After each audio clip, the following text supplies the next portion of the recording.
Di pesta perayaan penawaran saham perdana, IPO, perusahaan istriku, Nusantara Tech, aku berencana untuk mengungkapkan bahwa aku sebenarnya adalah pewaris sebuah konglomerat dan mengumumkan hubungan kami kepada dunia. Namun, begitu aku melangkah masuk ke dalam aula pesta, aku menyaksikan istriku bersama seorang rekan kerjanya di sofa kantornya. Di saat yang seharusnya menjadi momen terbaik dalam hidupku, aku hampir saja menjatuhkan mikrofon.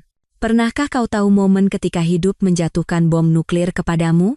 Ya, itulah yang terjadi pada Selasa malamku. Aku berdiri di luar ballroom, Hotel Indonesia Kempinski, untuk ketiga kalinya merapikan dasiku seperti seorang siswa baru yang gugup di pesta prom. Lantai marmer begitu berkilau, hingga memantulkan bayanganku dengan sempurna.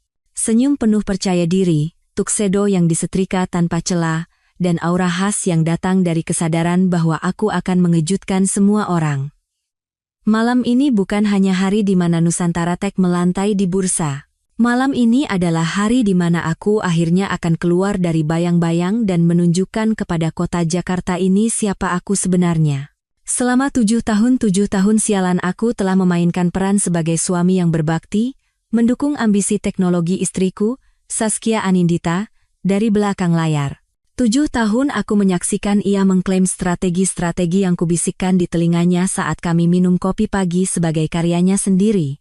7 tahun aku mengangguk setuju setiap kali para investor memuji visinya, visi yang sketsanya aku gambar di serbet makan saat makan malam ulang tahun pernikahan kami. Tapi, bukankah mereka bilang cinta membuat orang jadi bodoh? Dan aku, ternyata, lebih bodoh dari kebanyakan orang. Saat pintu aula terbuka, campuran parfum mahal, buih sampanye, dan tawa palsu yang hanya bisa dihasilkan oleh orang-orang yang mengukur nilai diri mereka dalam harga saham menerpaku. Chandelier kristal menggantung seperti kembang api beku di atas lautan tuxedo hitam dan gaun desainer. Setiap blogger teknologi, pemodal Ventura, dan influencer media sosial di Jabodetabek seolah-olah dijejalkan ke dalam akuarium mahal ini, menunggu pengumuman besar. Aku berjalan melewati kerumunan seolah-olah ini adalah hal yang telah kulakukan seumur hidupku dan memang benar. Tumbuh sebagai putra Aditama Group berarti belajar bergaul dengan orang-orang bahkan sebelum kau belajar mengikat tali sepatumu. Tapi malam ini terasa berbeda. Malam ini, aku bukan lagi sekadar suami misterius yang menstabilkan keuangan Nusantara Tech dan membuat para investor senang. Malam ini, aku akan mengungkapkan bahwa pria yang selama ini mengendalikan segalanya dari balik panggung sebenarnya adalah satu-satunya pewaris Aditama Group, konglomerat terbesar di Indonesia. Hei Pak Baskara. Pak Tirtayasa dari Teknobisnis Indonesia menepuk bahuku seolah kami adalah teman satu angkatan di universitas, bukan sekadar kenalan yang pernah berbincang 5 kali. Siap untuk pertunjukan besar? Bu Saskia pasti sangat bahagia. Aku tersenyum. Senyum yang telah kulatih dengan sempurna di berbagai acara amal dan pertemuan sosial di mana aku hanya duduk diam sementara orang-orang dewasa merengek seperti anak-anak tentang laporan kuartalan. Saskia telah bekerja keras seumur hidupnya untuk momen ini, kataku. Secara teknis, itu bukan kebohongan. Saskia memang telah bekerja keras, hanya saja tidak sekeras yang semua orang percayai. Lampu meredup, dan keheningan menyelimuti kerumunan seolah seseorang menekan tombol bisu universal. Inilah saatnya. Momen yang telah kulatih di depan cermin selama berminggu-minggu. Pidatonya kutulis sendiri. Rendah hati namun percaya diri, penuh syukur namun ambisius. Rencananya adalah berdiri di samping istriku, mengumumkan IP, lalu dengan santai menambahkan. Oh, dan omong-omong, saya bukan sekadar pria biasa yang menikah dengan Bu Direktur. Saya Baskara Aditama dari Aditama Group, keluarga yang telah menggerakkan uang di negara ini jauh sebelum kakek buyut Anda tahu cara kerja pipa ledeng dalam ruangan. Jantungku berdebar aneh saat lampu sorot menerangi panggung, sebuah perasaan yang mengingatkanku mengapa aku biasanya menghindari berbicara di depan umum. Tapi kemudian aku melihatnya, dan semua hal lain memudar menjadi latar belakang. Saskia tampak sangat memukau. Gaun merahnya memeluk lekuk tubuhnya seolah dilukis di sana. Dan rambutnya tergerai di bahunya dalam gelombang sempurna yang mungkin harganya lebih mahal dari biaya sewa apartemen kebanyakan orang. Ia bersinar, benar-benar bersinar, sedemikian rupa sehingga setiap kamera di ruangan itu berbunyi seperti piranha yang kelaparan. Tapi ia tidak sendirian. Reza Prawira berdiri di sampingnya, lengannya melingkar di lengannya seolah mereka sedang berpose untuk foto pertunangan. Reza Prawira sialan. Mitra strategis yang selama 6 bulan terakhir berkeliaran di sekitar perusahaan kami seperti anjing liar, seorang pria yang sepertinya tidak akan pernah bisa menyeimbangkan buku cek seumur hidupnya, namun entah bagaimana berhasil meyakinkan separuh SCBD bahwa ia adalah Steve Jobs berikutnya. Perutku terasa melorot entah kemana di bawah lututku, tapi aku tetap tersenyum. 300 orang sedang menonton, dan setidaknya 50 dari mereka mengarahkan kamera ke arahku. Saskia melangkah ke mikrofon, suaranya terdengar jernih dan percaya diri di seluruh aula. Bapak-bapak, ibu-ibu sekalian, terima kasih telah bergabung dengan kami malam ini, saat kami merayakan buah dari cinta sejati. Ia berhenti sejenak, membangun antisipasi seolah-olah ia akan mengumumkan pemenang film terbaik di ajang penghargaan. Nusantara Tech secara resmi melantai di bursa. Dan saya sangat senang bisa berbagi momen ini dengan tim saya yang luar biasa, dan mitra strategis saya yang hebat, Bapak Reza Prawira. Tepuk tangan formal meletus dari kerumunan, tapi aku nyaris tidak mendengarnya. Ada yang salah, sangat salah. Ini bukan naskah yang kami latih. Malam ini tidak seharusnya berjalan seperti ini. Lalu ia menjatuhkan bomnya. Tapi itu bukan satu-satunya berita menarik yang akan saya bagikan malam ini. Senyumnya menjadi lebih lebar, jika itu mungkin secara fisik, dan tangannya diletakkan di perutnya dalam gestur halus yang mungkin terlewatkan oleh kebanyakan orang. Tapi tidak olehku. Jika menyangkut Saskia, aku tidak pernah melewatkan apapun. Darahku berubah menjadi air es. Rumor kehamilan yang beredar baru-baru ini, semuanya benar. Suaranya bergema di ruangan seperti lagu kemenangan.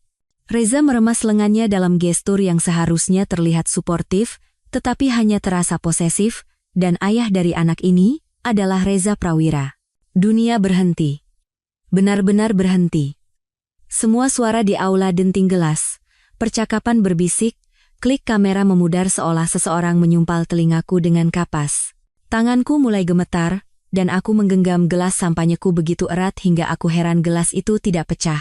Tapi aku bertepuk tangan. Ya Tuhan, aku bertepuk tangan.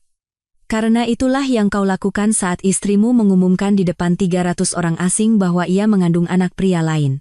Kau tersenyum, kau bertepuk tangan, dan kau berpura-pura seolah seluruh duniamu tidak baru saja digiling di penggiling kayu secara langsung di televisi. Kamera-kamera berbalik ke arahku seperti burung nasar mengelilingi bangkai segar. Aku bisa merasakan tatapan semua orang di ruangan itu menembusku, menunggu reaksiku, menunggu untuk melihat apakah suami malang ini akan hancur, melayangkan pukulan, atau melakukan sesuatu yang cukup dramatis untuk dimuat di portal berita gosip hingga pagi hari. Sebaliknya, aku mengangkat gelas sampanyeku untuk bersulang. Dari luar, mungkin terlihat anggun. Di dalam, rasanya seperti menelan pecahan kaca. Selamat, kataku, suaraku hanya sedikit bergetar. Tepuk tangan menjadi lebih keras, lebih antusias, seolah semua orang tiba-tiba sangat tertarik untuk merayakan momen pengkhianatan dan penghinaan publik yang indah ini. Saskia tersenyum cerah kepada kerumunan, menyerap pujian mereka seperti tanaman yang tidak melihat matahari selama berbulan-bulan. Dan di sana aku berdiri, dengan tuxedo yang disetrika sempurna, di tengah-tengah orang-orang yang seharusnya merayakan kesuksesanku, menyaksikan istriku mengklaim bahwa ia mengandung anak pria lain sementara kamera-kamera mengabadikan setiap momen penghinaan publikku. 7 tahun sialan membangun mimpinya, mendanai visinya, percaya pada kemitraan kami. 7 tahun merasa puas menjadi pria di belakang wanita itu, membiarkannya bersinar sementara aku mengatur segalanya dari bayang-bayang. Malam ini seharusnya berbeda. Malam ini seharusnya menjadi milikku. Sebaliknya, aku baru saja dihapus dari narasiku sendiri, sementara seluruh dunia menonton. Tahukah kau hal lucu tentang penghinaan publik? Pertunjukan harus terus berlanjut. Bahkan setelah istrimu mengumumkan ia mengandung anak pria lain di depan separuh industri teknologi, Kau masih harus berjabat tangan dan berbasa-basi seolah jiwamu tidak baru saja dimasukkan ke dalam blender. Aku berhasil keluar dari aula setelah sekitar 30 menit yang terasa seperti 17 jam dari interaksi sosial terburuk dalam hidupku. Petugas valet membawakan BMW-ku, dan aku duduk di kursi pengemudi selama 5 menit penuh, hanya bernapas, mencoba memahami apa yang baru saja terjadi dalam hidupku. Ponselku mulai berdering bahkan sebelum aku keluar dari tempat parkir. Pesan teks menerangi layar seperti pohon Natal sialan. Ada apa ini sebenarnya? Tirtayasa dari Teknobisnis Indonesia, mungkin sudah menulis berita eksklusifnya. Telepon saya segera. Ibu Rina. Sekretarisku, yang gajinya jelas tidak cukup untuk menangani drama sebanyak ini.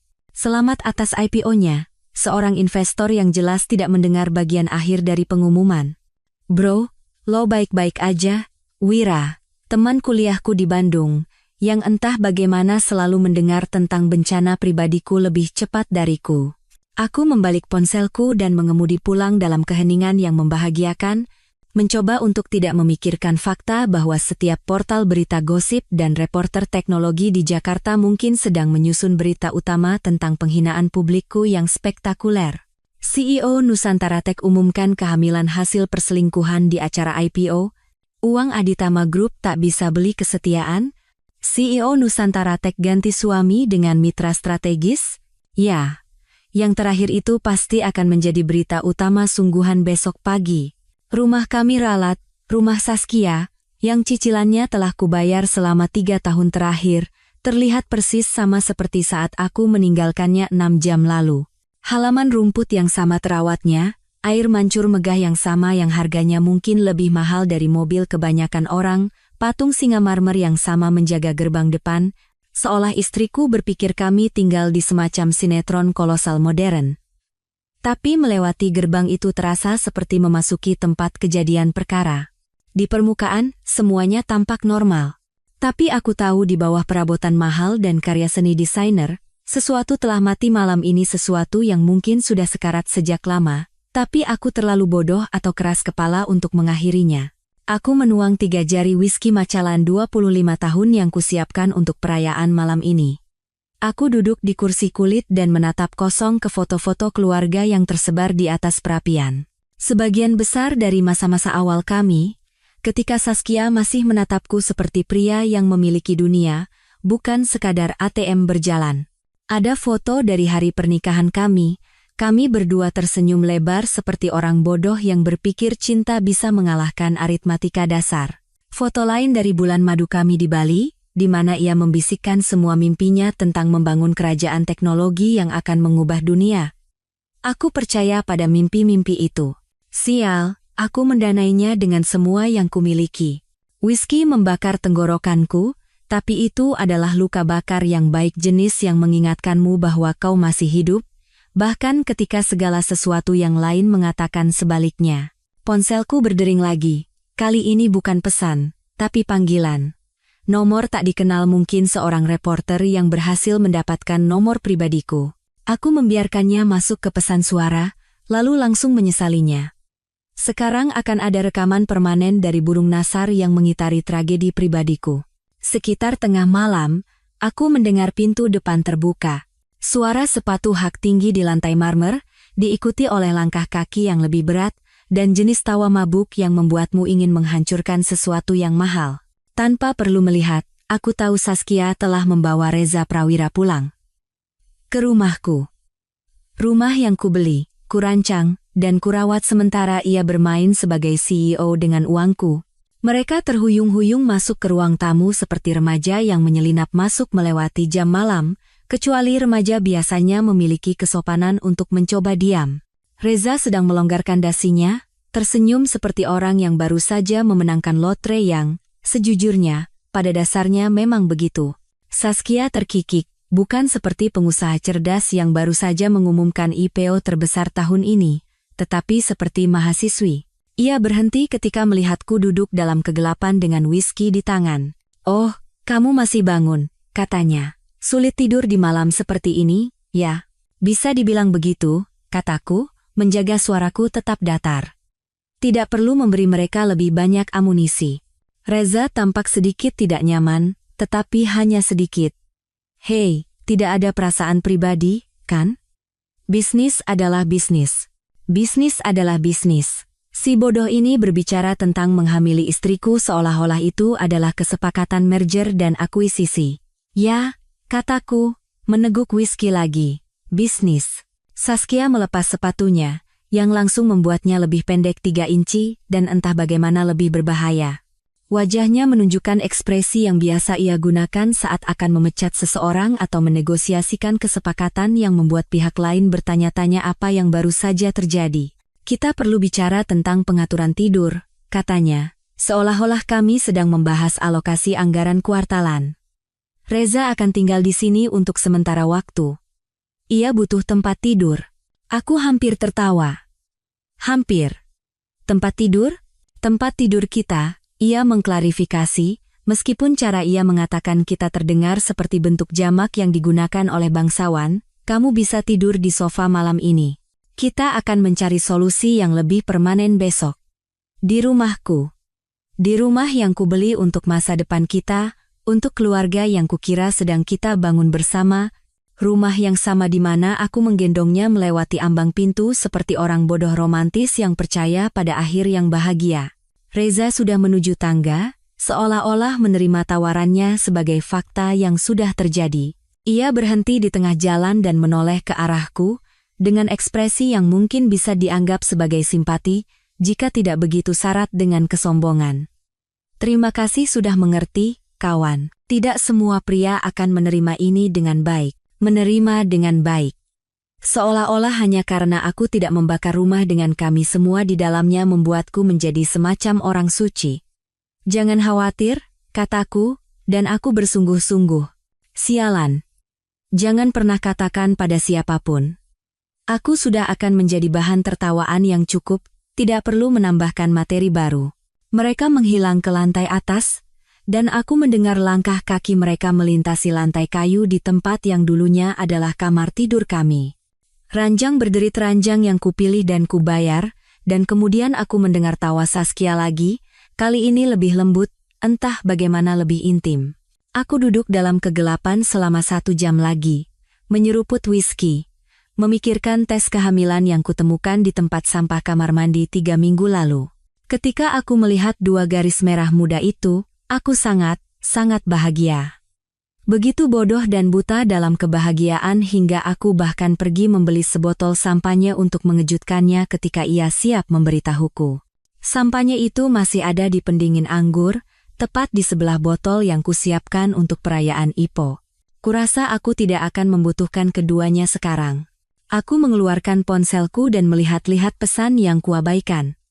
Sebagian besar adalah orang-orang yang ingin tahu detail drama malam ini, tetapi beberapa di antaranya tulus. Ayahku telah menelepon 2 kali tanpa pesan, tapi aku bisa membayangkan apa yang ingin ia katakan. Adikku mengirim pesan singkat, telepon kalau sudah siap. Bahkan Wira, teman kuliahku, menindaklanjuti pesan pertamanya dengan, serius, bro, kalau butuh apa-apa, bilang saja. Tapi aku belum siap untuk berbicara dengan siapapun. Belum siap untuk mengungkapkan dengan kata-kata apa yang baru saja terjadi. Karena begitu kau mengatakannya, itu menjadi nyata. Dan aku belum ingin ini menjadi nyata. Jadi, aku menghabiskan whiskyku, mengambil selimut dari lemari di lorong, dan mencoba membuat diriku senyaman mungkin di sofa kulit Italia seharga 80 juta rupiah yang kini menjadi tempat tidur baruku. Di atasku, rumah itu sunyi, tapi aku masih bisa mendengar derit papan lantai sesekali dan bisikan suara lembut. Istriku dan mitra strategisnya merencanakan masa depan mereka di tempat tidur yang kubeli untuk pernikahan kami. Besok, aku harus mencari tahu apa yang harus dilakukan selanjutnya. Besok, aku harus mulai mengurai 7 tahun keuangan bersama dan janji-janji yang dilanggar. Besok, aku harus memutuskan apakah aku akan berjuang untuk sesuatu yang sudah mati, atau hanya berjalan pergi dari reruntuhan ini dengan sisa martabat yang kumiliki. Tapi malam ini, aku hanya berbaring dalam kegelapan di rumahku sendiri, menatap langit-langit, dan merasa seperti orang asing dalam hidupku sendiri. Pernahkah kau bangun di sofa kulit yang harganya lebih mahal dari mobil kebanyakan orang dan menyadari bahwa hidupmu telah menjadi episode sinetron yang sangat mahal? Ya. Selamat datang di Rabu pagiku. Leherku kaku seolah-olah baru saja berkelahi dengan seorang kiropraktor, dan ada noda kopi di kemejaku dari saat aku menggunakan dadaku sebagai tatakan gelas selama 3 jam tidur yang terputus-putus. Sinar matahari pagi yang masuk melalui jendela setinggi langit-langit yang sekarang menjadi milik Saskia terasa seperti seseorang menusuk bola mataku dengan belati berlian kecil. Tapi hei, aku pernah tidur lebih buruk di hotel bintang 5. Aku bisa mendengar gerakan di lantai atas. Simfoni domestik yang dulu membuatku tersenyum, suara pancuran air, dengungan pengering rambut, langkah lembut kaki telanjang di lantai kayu. Tapi sekarang, rasanya seperti mendengarkan perampok menggeledah rumahmu sementara kau bersembunyi di ruang bawah tanah. Ponselku sepertinya telah melahirkan notifikasi semalaman. 17 panggilan tak terjawab, 43 pesan teks, dan cukup banyak peringatan email untuk membuat server kecil mogok. Portal berita gosip bekerja seperti lebah kecil yang sibuk, menyusun berita utama yang membuatku terlihat seperti orang suci atau orang bodoh total, tergantung pada pandanganmu tentang maskulinitas modern. Reaksi Anggun Taipan Teknologi terhadap pengumuman kehamilan istri? Anggun. Ya. Rupanya berdiri seperti rusa di depan sorotan lampu, sementara pernikahanmu meledak secara real-time adalah model baru pria yang berevolusi. Aku membaca pesan-pesan sambil membuat kopi yang cukup kental untuk membangunkan orang mati. Sebagian besar adalah reporter yang mencoba mendapatkan pernyataan. Beberapa dari investor bertanya-tanya apakah Nusantara Tech masih merupakan investasi yang solid sekarang setelah pendirinya secara terbuka mengumumkan pilihan kehamilannya. Dan satu dari pengacaraku telepon saya. Sekarang, tapi aku belum siap untuk melakukan pengendalian kerusakan. Aku punya ikan yang lebih besar untuk digoreng. Aku telah membuat keputusan antara gelas whisky kedua dan jam ketiga menatap langit-langit. Aku sudah muak menjadi karakter pendukung dalam hidupku sendiri. Muak menjadi sumber dana misterius di belakang CEO wanita yang brilian. Muak berpura-pura bahwa cinta sudah cukup dalam hubungan di mana hanya satu orang yang berkomitmen. Aku mandi di kamar mandi tamu kamar tidur utama sekarang, tampaknya menjadi wilayah yang diduduki dan mengenakan setelan terbaikku. Setelan Armani abu-abu arang yang membuatmu terlihat seperti bisa membeli dan menjual negara-negara kecil. Yang, sejujurnya, tidak sepenuhnya salah. Jika aku akan menghadapi konfrontasi, aku akan terlihat seperti pria yang punya pilihan. Perjalanan ke Nusantara Tech terasa seperti mengemudi ke pemakamanku sendiri. Gedung kami satu lagi hal yang kubayar berkilau di bawah sinar matahari pagi, sebuah monumen ambisi dan penilaian yang buruk. Tempat parkir lebih ramai dari biasanya, mungkin karena separuh media teknologi Jakarta berkemah di lobi kami, berharap bisa menangkap sekilas dampak dari kejadian semalam. Aku naik lift langsung ke lantai eksekutif, mengangguk kepada penjaga keamanan yang telah melihatku datang dan pergi selama 7 tahun. Mereka menatapku dengan campuran kasihan dan rasa ingin tahu yang khas yang mereka berikan untuk tokoh publik yang dipermalukan, seolah-olah aku adalah hewan kebun binatang yang bisa memakai dasi. Pintu kantor Saskia terbuka, dan aku bisa mendengar suara-suara dari dalam. Tawanya suara cerah dan percaya diri yang dulu menghangatkan hatiku, tapi sekarang membuat gigiku ngilu. Dan tawa Reza yang lebih dalam, suara seorang pria yang memenangkan lotre dan masih tidak percaya pada keberuntungannya. Aku masuk tanpa mengetuk. Jujur saja, aku sudah melewati tahap kesopanan sosial. Mereka saling berpelukan seperti remaja di pesta dansa sekolah, lengannya melingkari lehernya. Ia membisikkan sesuatu di telinganya yang membuatnya terkikik. Sangat profesional. Tidak ada yang lebih menunjukkan kemitraan bisnis yang serius selain berciuman di sudut kantor CEO sebelum jam 9 pagi. Selamat pagi, kataku. Dan mereka melompat menjauh seolah aku baru saja memergoki mereka merampok bank. Saskia merapikan roknya, mencoba mendapatkan kembali ketenangan seorang CEO, tetapi lipstiknya sedikit luntur dan dasi Reza miring. Sangat halus, kalian berdua. Oh, kamu di sini? Katanya, seolah ia memang mengharapkanku muncul untuk eksekusi profesionalku sendiri. Kita perlu bicara tentang restrukturisasi. Restrukturisasi. Aku harus mengagumi jargon korporat itu. Kebanyakan istri hanya berkata, Aku mau cerai. Saskia merestrukturisasi seluruh hubungan kami seperti pengambilalihan yang tidak bersahabat. Aku yakin begitu, kataku. Duduk di kursi kulit di seberang mejanya, kursi yang sama tempatku duduk dalam rapat strategi, rapat anggaran, dan sesi perencanaan larut malam yang tak terhitung jumlahnya yang mengubah perusahaan ini dari mimpi menjadi perusahaan publik. Reza bertengger di tepi mejanya seolah-olah ia adalah pemilik tempat itu. Yah, kurasa sekarang ia berpikir begitu. Dengar, katanya, tidak ada perasaan pribadi, tapi dengan IPO dan segalanya, kita perlu merampingkan operasi. Tidak ada perasaan pribadi. Pria yang menghamili istriku memberitahuku bahwa penurunan pangkat profesionalku bukanlah hal pribadi. Reza akan mengambil alih sebagai direktur utama, Saskia mengumumkan. Suaranya sepenuhnya bisnis, tetapi ada sedikit rona merah di pipinya. Kamu akan melapor kepadanya sebagai wakil direktur. Ia berhenti. Dari sudut pandang strategis, ini masuk akal. Sudut pandang strategis. Tentu. Rupanya tidur dengan bos adalah kompetensi inti yang bisa dicantumkan di CV. Aku melihat sekeliling kantor. Plakat di dinding merayakan pencapaian yang kurancang, foto-foto tonggak perusahaan yang kudanai, dan papan tulis perencanaan strategis yang masih penuh dengan tulisan tanganku. 7 tahun hidupku, diringkas menjadi posisi wakil direktur di bawah seorang pria, yang mungkin tidak bisa mengeja kata strategis tanpa autokorek. Tawaran yang menarik, kataku, meraih ke dalam saku jaketku, tapi aku punya tawaran balasan. Aku mengeluarkan surat pengunduran diriku, surat yang telah kubawa selama 3 bulan seperti kartu bebas dari penjara. Sebagian dari diriku yang paranoid rupanya telah melihat ini akan datang jauh sebelum pikiran sadarku siap mengakuinya. Surat itu singkat, profesional, dan kejam dalam keringkasannya. Ibu Saskia Anindita, kataku, meletakkannya di mejanya dengan formalitas yang kutahu akan membuatnya tersentak. Bukan Saskia, bukan sayang, bukan panggilan sayang apapun yang telah kugunakan selama 7 tahun. Saya yakin ini akan menyelesaikan semua kekhawatiran Anda tentang struktur organisasi. Wajahnya memucat. Kamu tidak serius. Sangat serius, kataku, berdiri dan merapikan dasiku. Berlaku segera. Reza membaca dari balik bahunya, dan aku melihat ekspresi sombongnya berubah menjadi sesuatu yang mendekati kepanikan. Tunggu sebentar. Kamu tidak bisa begitu saja berhenti. Kita butuh masa transisi. Transisi untuk apa? Tepatnya, tanyaku. Kalian sepertinya sudah menangani semuanya dengan baik. Kemitraan strategis dan sebagainya. Pintu kantor terbuka dan Ibu Rina, Sekretaris Saskia, menjulurkan kepalanya.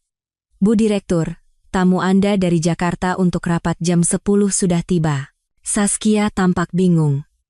Tamu dari Jakarta? Perwakilan investor, kata Ibu Rina, memeriksa tabletnya untuk tinjauan dokumen IPO akhir dari Mandiri Sekuritas. Dan saat itulah, aku teringat detail yang paling indah dari semuanya. Satu hal yang tidak diperhitungkan oleh kejeniusan strategis Reza dan restrukturisasi korporat Saskia. Mandiri Sekuritas tidak hanya berinvestasi di Nusantara Tech. Mereka berinvestasi di Nusantara Tech dengan pemahaman eksplisit bahwa aku adalah bagian dari paket, bukan karena mereka secara khusus peduli pada kepribadianku yang menawan, tetapi karena uji tuntas mereka telah mengungkapkan bahwa setiap keputusan besar, setiap peluncuran produk yang sukses, setiap kuartal yang menguntungkan, dapat ditelusuri kembali ke strategi dan koneksi yang memiliki sidik jariku di atasnya. Persilakan mereka masuk, kataku, duduk kembali di kursiku dengan senyum tulus pertama dalam 24 jam. 30 detik kemudian, perwakilan investor masuk seorang pria berusia 50-an dengan setelan rapi yang memancarkan kepercayaan diri yang datang dari memindahkan uang serius di pasar yang serius. Matanya mengamati ruangan, mencatat pemandangan nyaman Saskia dan Reza, dan ketidaknyamanan mereka yang jelas. Pak Baskara, katanya, mengulurkan tangan dengan senyum yang tidak mencapai matanya. Senang Anda di sini. Kami perlu membahas beberapa kekhawatiran yang muncul semalam. Kekhawatiran? Suara Saskia sedikit bergetar. Ia menoleh padanya dengan ketidaktertarikan sopan yang biasanya diperuntukkan bagi orang-orang yang akan menjadi tidak relevan. Ya, Bu Saskia. Analisis kami menunjukkan bahwa kepergian Pak Baskara akan secara fundamental mengubah profil risiko investasi ini. Tanpa keterlibatannya yang berkelanjutan, saya khawatir kami harus mempertimbangkan kembali seluruh kesepakatan. Keheningan di ruangan itu begitu sempurna sehingga kau bisa mendengar dengungan pendingin udara. Maaf, Reza tergagap, tapi saya yakin pergantian manajemen yang kami diskusikan tidak akan menjadi masalah. Perwakilan itu memotongnya dengan lembut. Investor kami tidak mendanai perusahaan, Pak. Mereka mendanai rekam jejak, dan rekam jejak itu berjalan keluar pintu bersama Pak Baskara. Aku berdiri, mengambil surat pengunduran diriku dari meja Saskia, melipatnya dengan rapi, dan memasukkannya kembali ke saku jaketku. Bapak-bapak, Ibu, kataku, mengangguk pada mereka secara bergantian. Ini adalah waktu yang mencerahkan. Dan aku berjalan keluar. Meninggalkan 7 tahun membangun mimpi orang lain, hanya dengan satu kotak kardus berisi barang-barang pribadi, dan perasaan bebas, yang belum pernah kurasakan, sejak aku berusia 25 tahun. Aku mendengar Saskia memanggil namaku di belakangku, tapi aku tidak menoleh. Beberapa jembatan memang pantas untuk dibakar. Tahukah kau bagaimana rasanya mengemudi pulang ke rumah masa kecilmu setelah kehidupan dewasamu hancur total? Memori tubuhmu mengambil alih sebelum otakmu bisa mengejar. Tanpa berpikir, aku mengambil rute indah melalui Menteng, melewati country club tempatku belajar bermain tenis dengan canggung dan sekolah swasta tempatku belajar bahwa punya uang tidak secara otomatis membuatmu populer. Rumah keluarga Aditama terletak di balik gerbang besi tempa yang telah menyambut pengunjung sejak tahun 1847, ketika kakek buyutku memutuskan bahwa kehalusan adalah untuk orang-orang yang tidak mampu pamer. 37 hektar halaman rumput yang terawat sempurna, taman yang membutuhkan 6 staf tetap, dan sebuah rumah utama yang terlihat seperti dirancang oleh seseorang yang berpikir istana dalam sinetron kolosal membutuhkan lebih banyak marmer dan lebih sedikit masukan dari para pelayan. Aku tumbuh dengan berpikir tempat ini normal. Baru setelah kuliah aku menyadari bahwa sebagian besar keluarga tidak memiliki bangunan terpisah untuk menyimpan mobil mereka, atau bahwa dapur musim panas bukanlah konsep universal. Gerbang terbuka sebelum aku sempat menekan tombol interkom. Tim keamanan ayahku mungkin telah melihat mobilku dari jarak setengah mil. Kebiasaan lama dari masa-masanya di dunia keuangan internasional, ketika mengetahui siapa yang datang ke jalan masukmu bisa menjadi perbedaan antara makan malam yang menyenangkan dan upaya penculikan yang sangat tidak menyenangkan. Pranoto Aditama menungguku di tangga depan, dan melihatnya di sana terasa seperti melangkah mundur dalam waktu.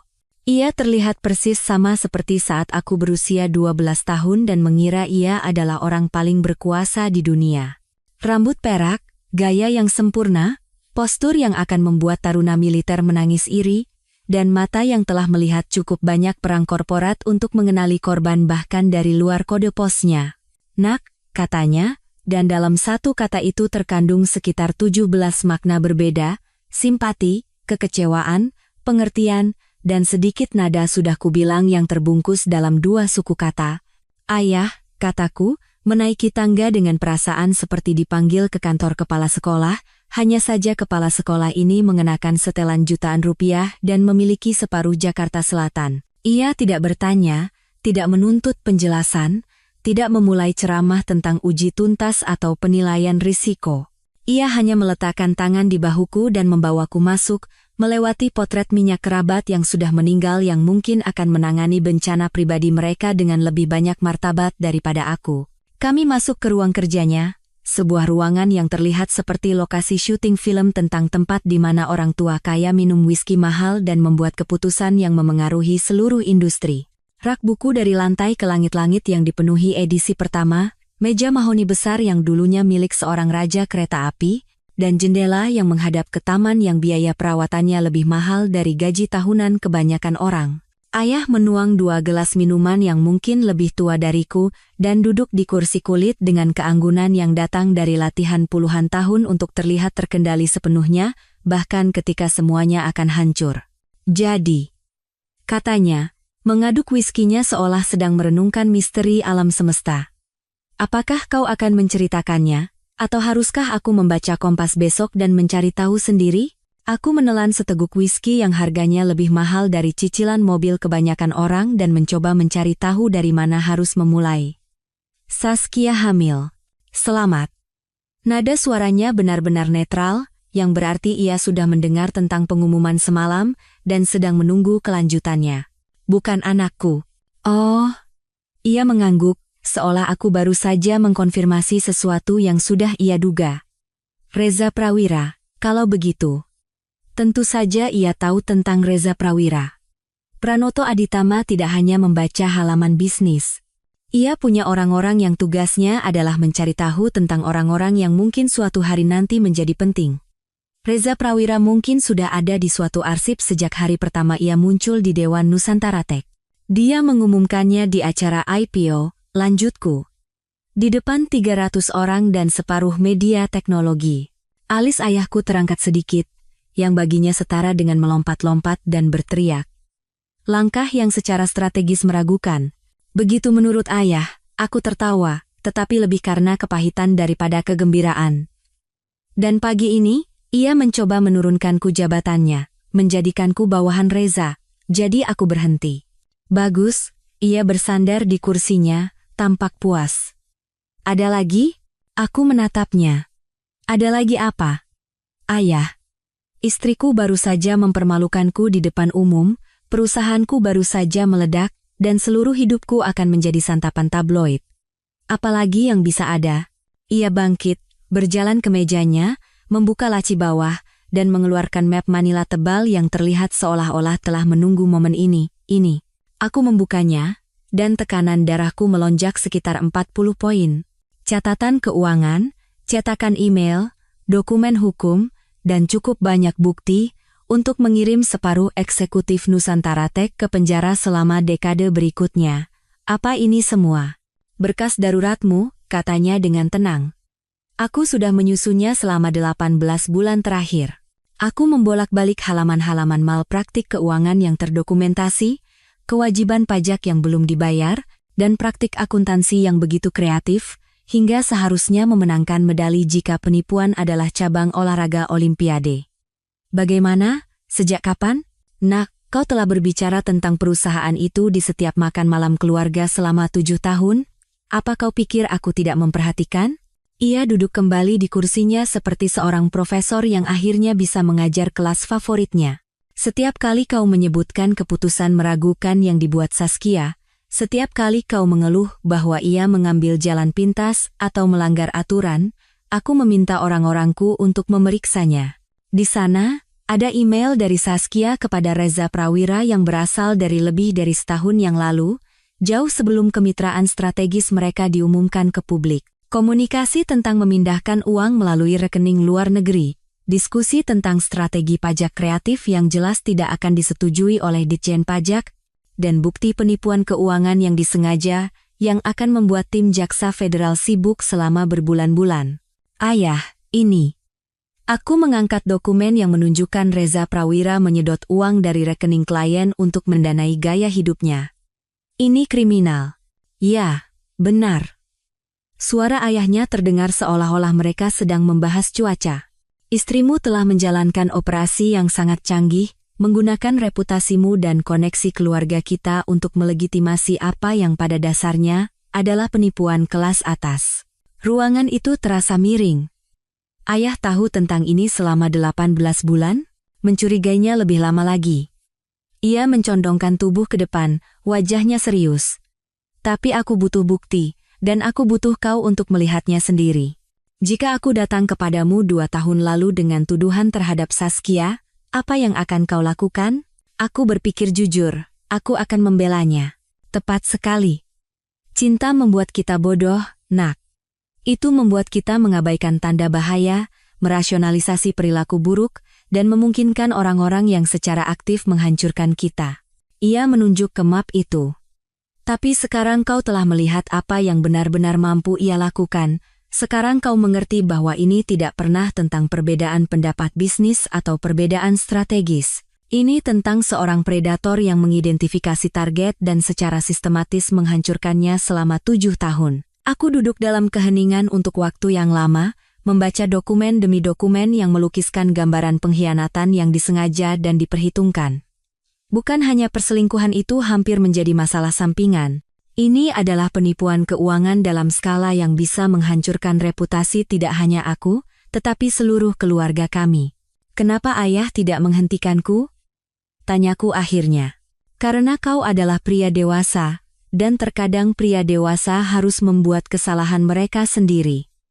Ia bangkit dan berjalan ke jendela, memandang ke taman tempatku bermain sebagai seorang anak, di masa ketika dunia tampak lebih sederhana dan orang-orang terbagi menjadi baik dan jahat tanpa ada wilayah abu-abu di antaranya, tapi juga karena aku tahu kau akhirnya akan mengetahuinya. Kau adalah seorang aditama. Kita tidak akan lama menjadi korban. Jadi, apa yang kita lakukan sekarang? Ia menoleh ke arahku dengan senyum yang pasti membuat musuh-musuhnya di masa perburuan korporat sangat gugup. Sekarang, kita memainkan permainan dengan aturan yang benar-benar penting. Bukan cinta, kesetiaan, atau kepercayaan itu adalah kemewahan bagi mereka yang mampu menjadi naif. Kita bermain dengan aturan kekuasaan, uang, dan konsekuensi. Ia memberiku map lain, yang ini lebih tipis, tetapi entah bagaimana terasa lebih substansial. Ibumu selalu berkata bahwa cinta bukanlah model bisnis. Ia benar. Tapi bisnis jelas merupakan model yang baik untuk berurusan dengan orang-orang yang salah mengira kebaikan sebagai kelemahan. Aku membuka map kedua dan menemukan dokumen hukum yang sudah disiapkan, strategi keuangan yang sudah berjalan, dan sebuah rencana yang begitu teliti hingga membuatku menahan napas. Ayah, ini keadilan, katanya singkat. Atau balas dendam, tergantung bagaimana kau melihatnya. Keindahan memiliki sumber daya adalah kau bisa memilih pertarungan mana yang akan kau lawan, dan bagaimana kau melawannya. Saskia memilih untuk menjadikan ini pribadi. Sekarang, ini menjadi bisnis.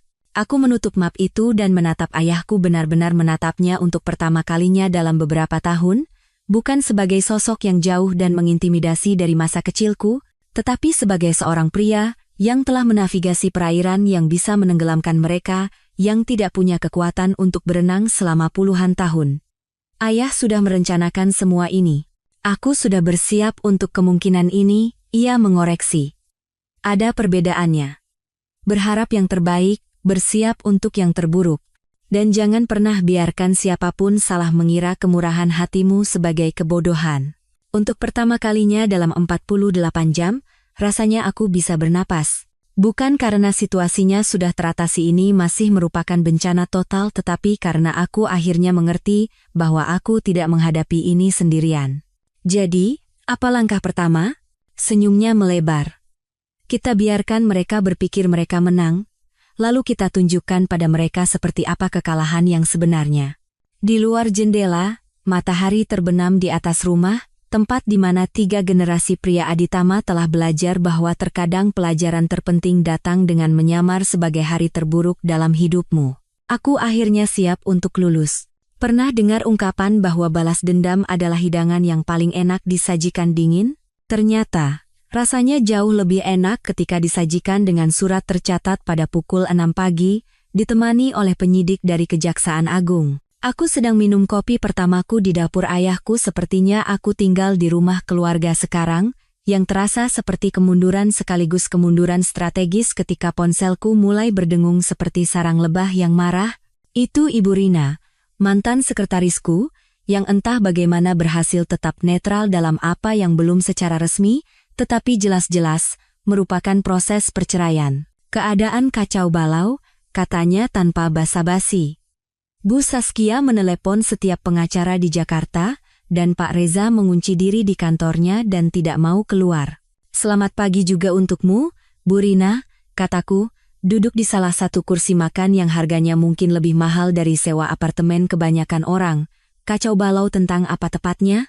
Anda belum lihat berita? Aku hampir tidak melihat apapun selain dasar gelas whisky dan dokumen hukum ayahku selama 18 jam terakhir. Tolong jelaskan.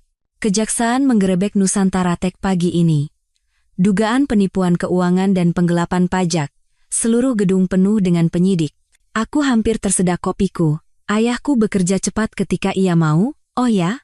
Jangan pura-pura tidak tahu, kata Ibu Rina, tetapi ada nada geli dalam suaranya. Saya sudah menerima telepon dari wartawan sepanjang pagi, meminta komentar tentang pengunduran diri mendadak Anda, dan apakah Anda tahu sebelumnya tentang penyimpangan ini?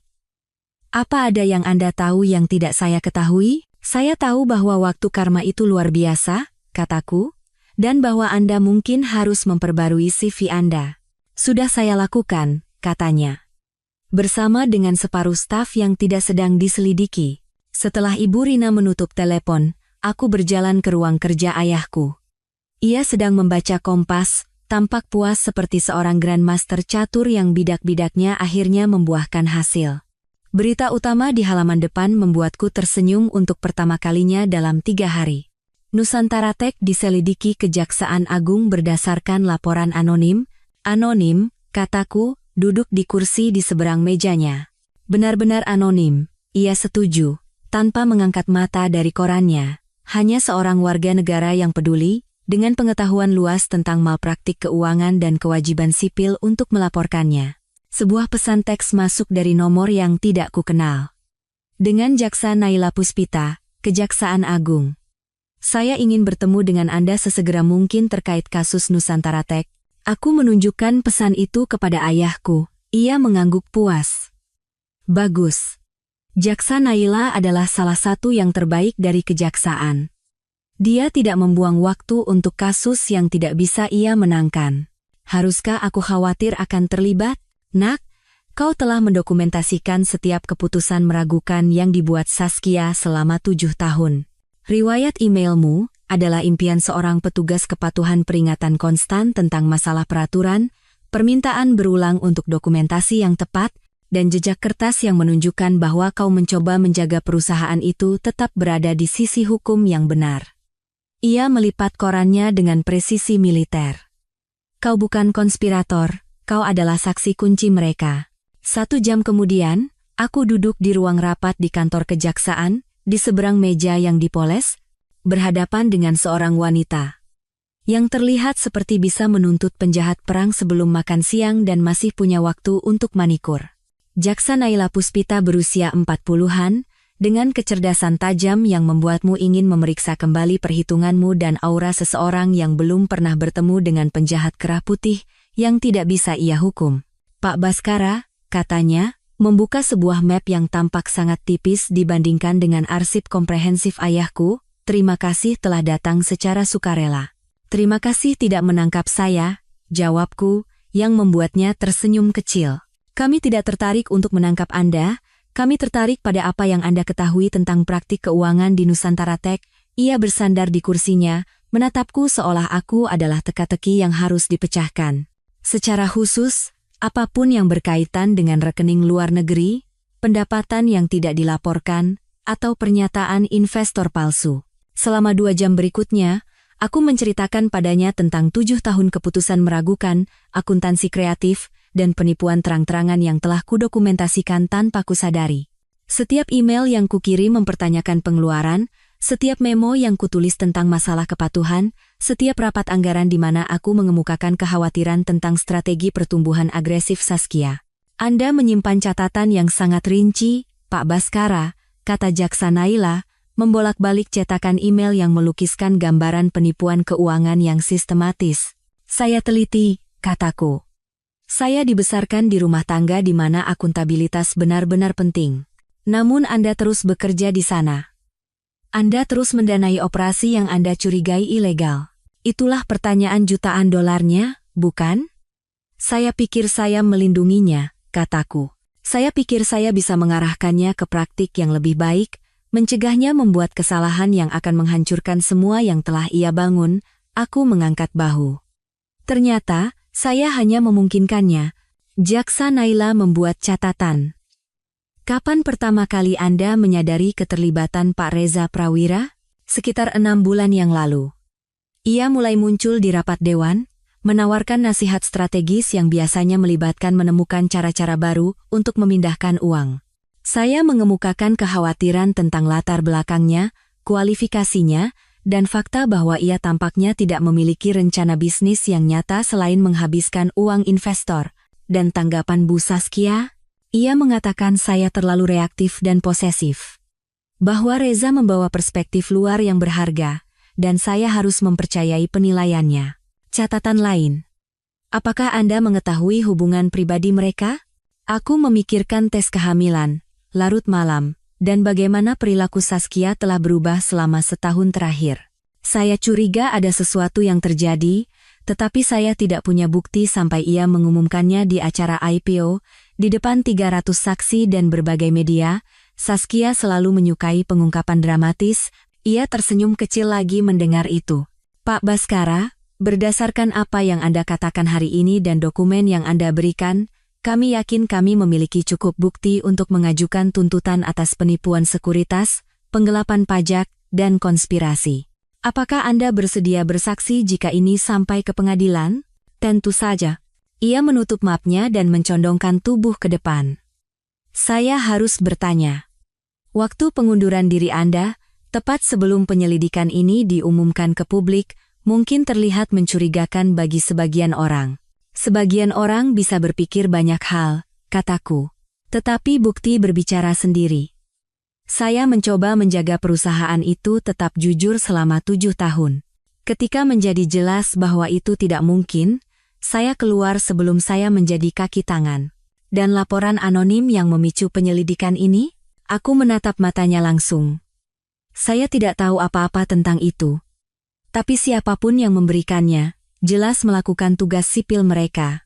3 jam kemudian, aku kembali ke rumah. Aku menonton liputan berita di televisi raksasa ayahku sementara ia melakukan panggilan telepon dengan orang-orang yang namanya pernah kulihat di daftar Forbes. Kisah Nusantara Tech menjadi berita utama di setiap saluran bisnis, dengan rekaman agen kejaksaan membawa keluar kotak-kotak dokumen dari gedung yang kutinggalkan kurang dari 48 jam yang lalu. Ponselku terus berdering dengan panggilan dari wartawan, tetapi satu-satunya yang kujawab adalah dari Tertayasa dari Teknobisnis Indonesia. Ya ampun, Baskara, katanya tanpa basa-basi, kau tahu ini akan terjadi saat kau berhenti, kan? Saya tahu Saskia membuat keputusan yang tidak akan berakhir dengan baik, kataku dengan hati-hati. Saya hanya tidak menyadari seberapa buruknya sampai saya bisa melangkah mundur dan melihatnya secara objektif. Jadi pengunduran diri itu. Pengunduran diri itu adalah saya yang akhirnya mengakui bahwa Anda tidak bisa menyelamatkan seseorang yang tidak ingin diselamatkan, kataku, menatap keluar jendela ke taman tempatku bermain sebagai seorang anak, sebelum aku belajar bahwa dunia ini penuh dengan orang-orang yang akan tersenyum padamu sambil mengosongkan sakumu. Sekarang, saya fokus untuk melangkah maju. Terkadang, Anda harus membakar masa lalu sebelum Anda bisa membangun sesuatu yang lebih baik. Setelah Tirtayasa menutup telepon, ayahku muncul di ambang pintu dengan 2 gelas sampahnya. Merayakan begitu cepat? Tanyaku. Bukan perayaan, katanya, menyerahkan segelas padaku. Ini pengakuan. Selama 7 tahun, kau mencoba menjadi pria yang kau kira ia butuhkan. Hari ini, kau mulai menunjukkan pria seperti apa kau sebenarnya. Dan pria seperti apa itu? Ia tersenyum, dan untuk pertama kalinya dalam beberapa tahun, aku melihat kebanggaan di matanya, seorang aditama. Di luar, matahari terbenam di atas menteng, mewarnai langit dengan warna anggur mahal dan awal yang baru. Besok, Saskia dan Reza akan menghadapi konsekuensi dari pilihan mereka. Malam ini, aku akhirnya bisa tidur dengan mengetahui bahwa keadilan tidak hanya datang ia telah tiba, dengan surat perintah dan lencana. Beberapa orang belajar dengan cara yang sulit bahwa tindakan memiliki konsekuensi. Yang lain belajar bahwa kesabaran dan persiapan mengalahkan gairah dan pengkhianatan setiap saat. Aku akhirnya siap untuk berhenti menjadi korban orang lain dan menjadi penguasa nasibku sendiri. Tahukah kau hal lucu tentang penyelidikan federal? Itu membuat orang sangat ingin bicara. Tiba-tiba semua orang ingin melakukan percakapan yang telah mereka hindari selama berbulan-bulan. Biasanya sekitar waktu ketika jaksa mulai mengajukan pertanyaan tidak nyaman tentang rekening luar negeri dan pembukuan kreatif.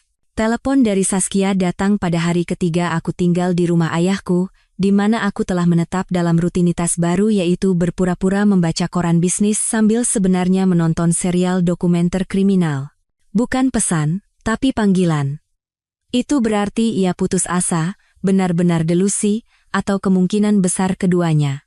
Kita perlu bicara, katanya tanpa basa-basi, suaranya memiliki getaran gelisah yang berarti ia nyaris tidak bertahan. Kupikir kita sudah cukup banyak bicara, jawabku, menjeda Netflix pada sebuah dokumenter tentang skema Ponzi yang terasa terlalu dekat dengan kenyataan. Ini tentang bayi itu. Tentu saja. Karena hidupku tampaknya telah menjadi sinetron di mana tes paternitas dan penyelidikan federal terjadi di minggu yang sama. Ada apa dengan bayi itu? Terakhir ku dengar, Reza adalah calon ayah yang bangga. Ada keheningan panjang, jenis keheningan yang biasanya diikuti oleh berita yang sangat buruk atau kebohongan yang sangat putus asa. Dengan Saskia, terkadang sulit untuk membedakannya. Aku ingin bertemu, katanya akhirnya. Secara langsung. Ada hal-hal yang perlu kita diskusikan. Saskia, jika kau mencari saksi karakter untuk persidanganmu yang akan datang, aku mungkin bukan pilihan terbaikmu. Tolong. Kata itu keluar dengan serak, seolah ia memaksanya keluar dari sela-sela giginya. Hanya sekali. Itu saja yang ku minta. Bertentangan dengan penilaianku yang lebih baik yang, sejujurnya, telah membuat keputusan yang meragukan mengenai Saskia selama 7 tahun. Aku setuju untuk bertemu dengannya di sebuah kafe kecil di Kemang, tempat yang biasa kami kunjungi pada Sabtu pagi, ketika kami masih berpura-pura menjadi pasangan bahagia. Ketika aku tiba, ia sudah di sana, membungkuk di atas cangkir kopi yang mungkin sudah dingin sejak 1 jam yang lalu. Ia tampak berantakan, yang sekaligus memuaskan dan mengkhawatirkan. Rambutnya yang biasanya sempurna diikat menjadi kuncir kuda yang acak-acakan, pakaian desainernya kusut, dan ada lingkaran hitam di bawah matanya yang hanya dimiliki oleh orang yang tidak tidur selama berhari-hari. Terima kasih sudah datang, katanya saat aku duduk di seberangnya. Kau bilang ini tentang bayi itu. Katakan. Ia memainkan cangkir kopinya, menghindari kontak mata seperti remaja yang ketahuan menyelinap keluar. Waktunya, rumit. Rumit bagaimana? Aku sudah memikirkannya. Kapan? Kapan itu bisa terjadi? Tanggalnya. Ia akhirnya menatapku, dan aku melihat sesuatu di mata Saskia yang belum pernah kulihat sebelumnya, ketakutan yang tulus. Mungkin bukan anak Reza, rasanya seperti seseorang baru saja meninju ulu hatiku. Mungkin bukan, garis waktunya kacau. Ada beberapa minggu di mana Reza dan aku sedang tidak akur, dan kau dan aku. Ia membiarkan kalimatnya menggantung, tapi aku tahu apa yang ia maksud. Ada periode singkat sekitar 4 bulan yang lalu ketika kami benar-benar bertingkah seperti pasangan lagi. Akhir pekan yang panjang di Bali, di mana ia menyimpan ponselnya, dan kami berpura-pura pernikahan kami tidak sedang menuju kehancuran. Jadi, apa yang sebenarnya kau katakan? Aku mengatakan aku mungkin telah membuat kesalahan. Bahwa aku mungkin terlalu cepat mengambil kesimpulan tentang paternitas karena aku ingin itu menjadi anak Reza. Ia mencondongkan tubuh ke depan, mengulurkan tangan melintasi meja seolah-olah untuk mengambil tanganku, lalu menariknya kembali. Mungkin anak ini adalah anakmu, Baskara. Mungkin. Aku membiarkan kata itu menggantung di udara di antara kami. Itu adalah hal yang terlalu besar untuk tidak dipastikan, Saskia. Aku tahu bagaimana kedengarannya. Ya, memang, kataku. Karena bagiku, kedengarannya seperti kau sedang mencari pegangan. Reza menghadapi tuntutan federal, perusahaanmu hancur, dan tiba-tiba kau tidak yakin tentang paternitas. Waktunya sangat nyaman. Wajahnya memerah. Bukan seperti itu, bukan? Bagiku, sepertinya kau sedang mencoba mencari tahu sekoci mana yang lebih kecil kemungkinannya untuk tenggelam. Aku pantas mendapatkannya, katanya pelan. Aku pantas mendapatkan semua itu. Tapi bayi ini tidak pantas tumbuh tanpa mengetahui siapa ayah kandungnya. Itu yang membuatku berhenti. Karena sebanyak aku ingin mengabaikan ini sebagai manipulasi lain dari Saskia, ia ada benarnya. Jika ada kemungkinan sekecil apapun anak ini adalah anakku. Apa yang kau inginkan dariku? Tanyaku. Tes paternitas. Aku harus tahu pasti. Dan kau juga. Aku mempelajari wajahnya, mencari kebiasaan-kebiasaan yang telah kupelajari selama 7 tahun pernikahan kami. Kedutan kecil di sudut mulutnya saat ia berbohong, Cara matanya melirik ke kiri saat ia menghilangkan detail penting. Tapi yang kulihat hanyalah kelelahan dan apa yang tampak seperti penyesalan yang tulus. Dan jika itu anakku, maka kita cari cara untuk melakukan ini dengan benar, untuknya. Dan jika itu anak Reza? Ia terdiam untuk waktu yang lama. Maka aku harus hidup dengan pilihan yang telah kubuat. Aku mengeluarkan ponselku dan menelepon pengacaraku, bukan pengacara keluarga yang menangani urusan perusahaan, tetapi seseorang yang direkomendasikan ayahku untuk masalah pribadi yang membutuhkan kebijaksanaan. 20 menit kemudian, aku memiliki nama laboratorium yang bisa menangani kerahasiaan yang datang dengan harga premium. Kita bisa melakukan ini melalui pengacara, kataku. Bersih, legal, dan pribadi sampai kita tahu pasti. Ia mengangguk, tampak seperti akan menangis. Terima kasih. Aku tidak melakukan ini untukmu, kataku, bangkit untuk pergi. Aku melakukan ini untuk anak yang tidak meminta untuk dilahirkan ke dalam kekacauan ini. Butuh 3 hari untuk memproses hasil tes. Selama 3 hari itu, aku bergantian antara berharap anak itu adalah anakku dan berharap bukan. Jika itu anakku, aku akan terikat dengan Saskia seumur hidup. Tapi aku juga akan punya anak, sesuatu yang telah kuinginkan selama bertahun-tahun tetapi telah kulepaskan. Jika bukan anakku, aku bisa memutuskan hubungan sepenuhnya dan melanjutkan sisa hidupku. Hasilnya datang pada Jumat pagi. Probabilitas paternitas, 99,9%. Aku menatap selembar kertas itu selama 5 menit penuh, seolah-olah jika aku terus menatapnya, itu akan berubah. Membaca angka yang sama berulang-ulang. Aku akan menjadi seorang ayah dalam waktu sekitar 5 bulan. Akan ada manusia kecil di dunia ini yang setengah diriku dan setengah wanita yang telah secara sistematis menghancurkan hidupku selama setahun terakhir. Aku menelepon ayahku terlebih dahulu. "Selamat, nak," katanya, dan aku bisa mendengar senyum dalam suaranya. "Bagaimana perasaanmu?" Takut, bersemangat, dan bingung. Semua pada saat yang sama. Seharusnya begitu. Begitulah perasaan ayah yang baik sebelum mereka bertemu dengan anak mereka. Bagaimana jika aku mengacaukannya? Kau tidak akan. Kau adalah seorang aditama. Kita tidak melakukan apapun setengah-setengah, termasuk mengasuh anak. Kemudian aku menelepon pengacaraku dan menyuruhnya menyusun perjanjian hak asuh yang akan melindungiku dan semua orang dari dampak hukum yang akan menimpa Saskia. Hak asuh bersama, dengan dukungan keuangan yang besar, tempat tinggal utama yang akan ditentukan berdasarkan keadaan, dan perlindungan ketat yang akan memastikan anakku tidak digunakan sebagai pion dalam permainan apapun yang masih coba dimainkan oleh Saskia. Terakhir, aku menelepon Saskia. "Anakmu," kataku tanpa basa-basi. Ia terdiam begitu lama sehingga kupikir ia telah menutup telepon. Ketika ia akhirnya berbicara, suaranya nyaris berbisik, "Aku minta maaf untuk semuanya. Untuk kebohongan, pengkhianatan, untuk menyeretmu ke dalam ini.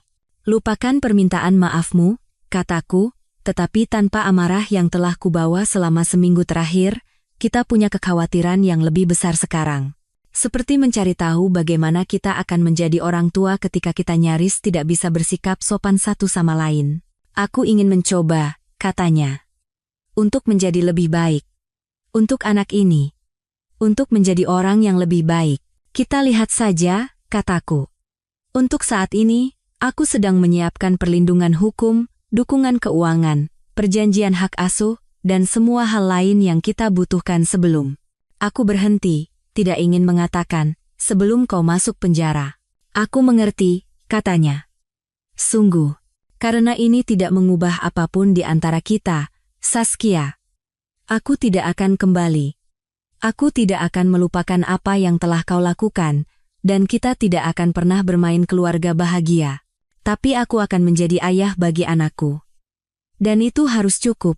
Setelah aku menutup telepon, aku duduk di ruang kerja ayahku, memandangi taman tempatku bermain sebagai seorang anak, mencoba membayangkan versi miniku berlarian di jalan setapak yang sama. Itu menakutkan, dan luar biasa, dan benar-benar membanjiri. Ayah muncul di ambang pintu dengan 2 gelas whisky. Bahkan belum tengah hari. "Untuk generasi aditama berikutnya," katanya, mengangkat gelasnya. Semoga mereka melakukan yang lebih baik dari yang sebelumnya, jawabku. Kami bersulang untuk itu. Untuk awal yang baru dan kesalahan lama, dan untuk kebenaran yang rumit bahwa terkadang momen terburuk dalam hidupmu mengarah pada hal terbaik yang pernah terjadi padamu. Dalam 5 bulan, aku akan menjadi ayah seseorang.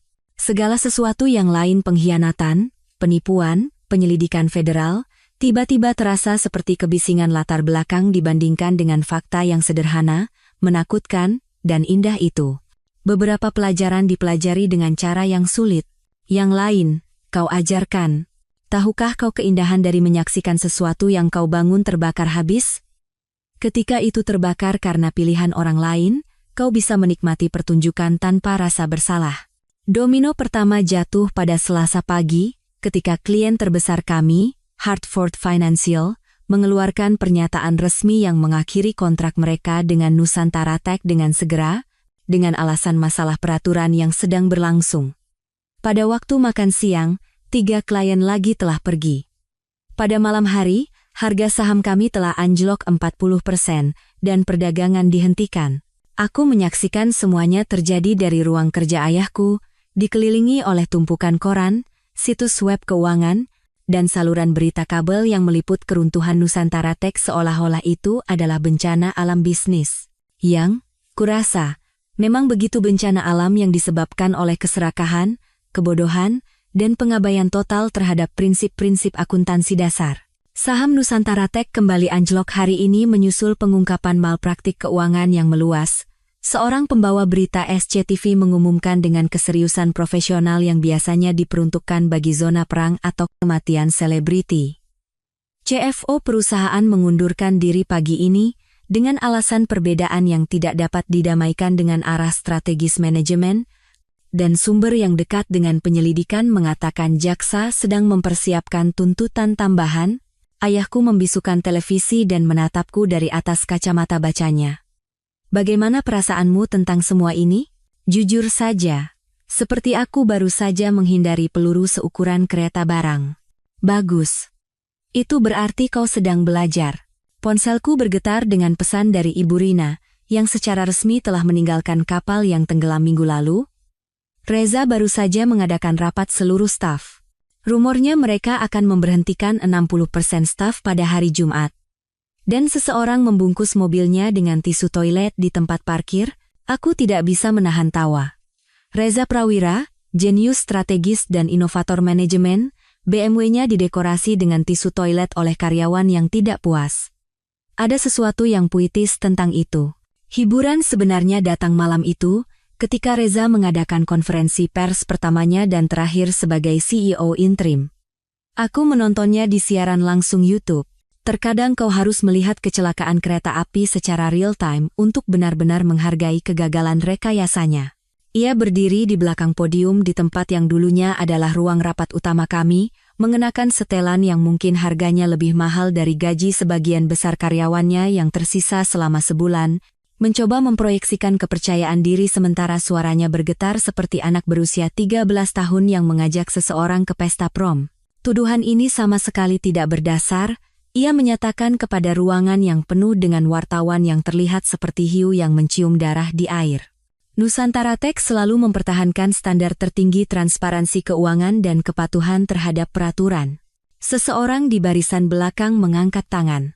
Pak Reza, bagaimana tanggapan Anda terhadap laporan bahwa kejaksaan telah menyita lebih dari 30 miliar rupiah dari rekening luar negeri yang kabarnya Anda kelola secara pribadi?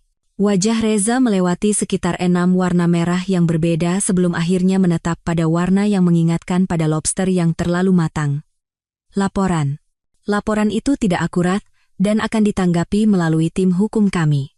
Tim hukum yang mana? Tanya reporter lain. Kepala bagian hukum Anda mengundurkan diri kemarin.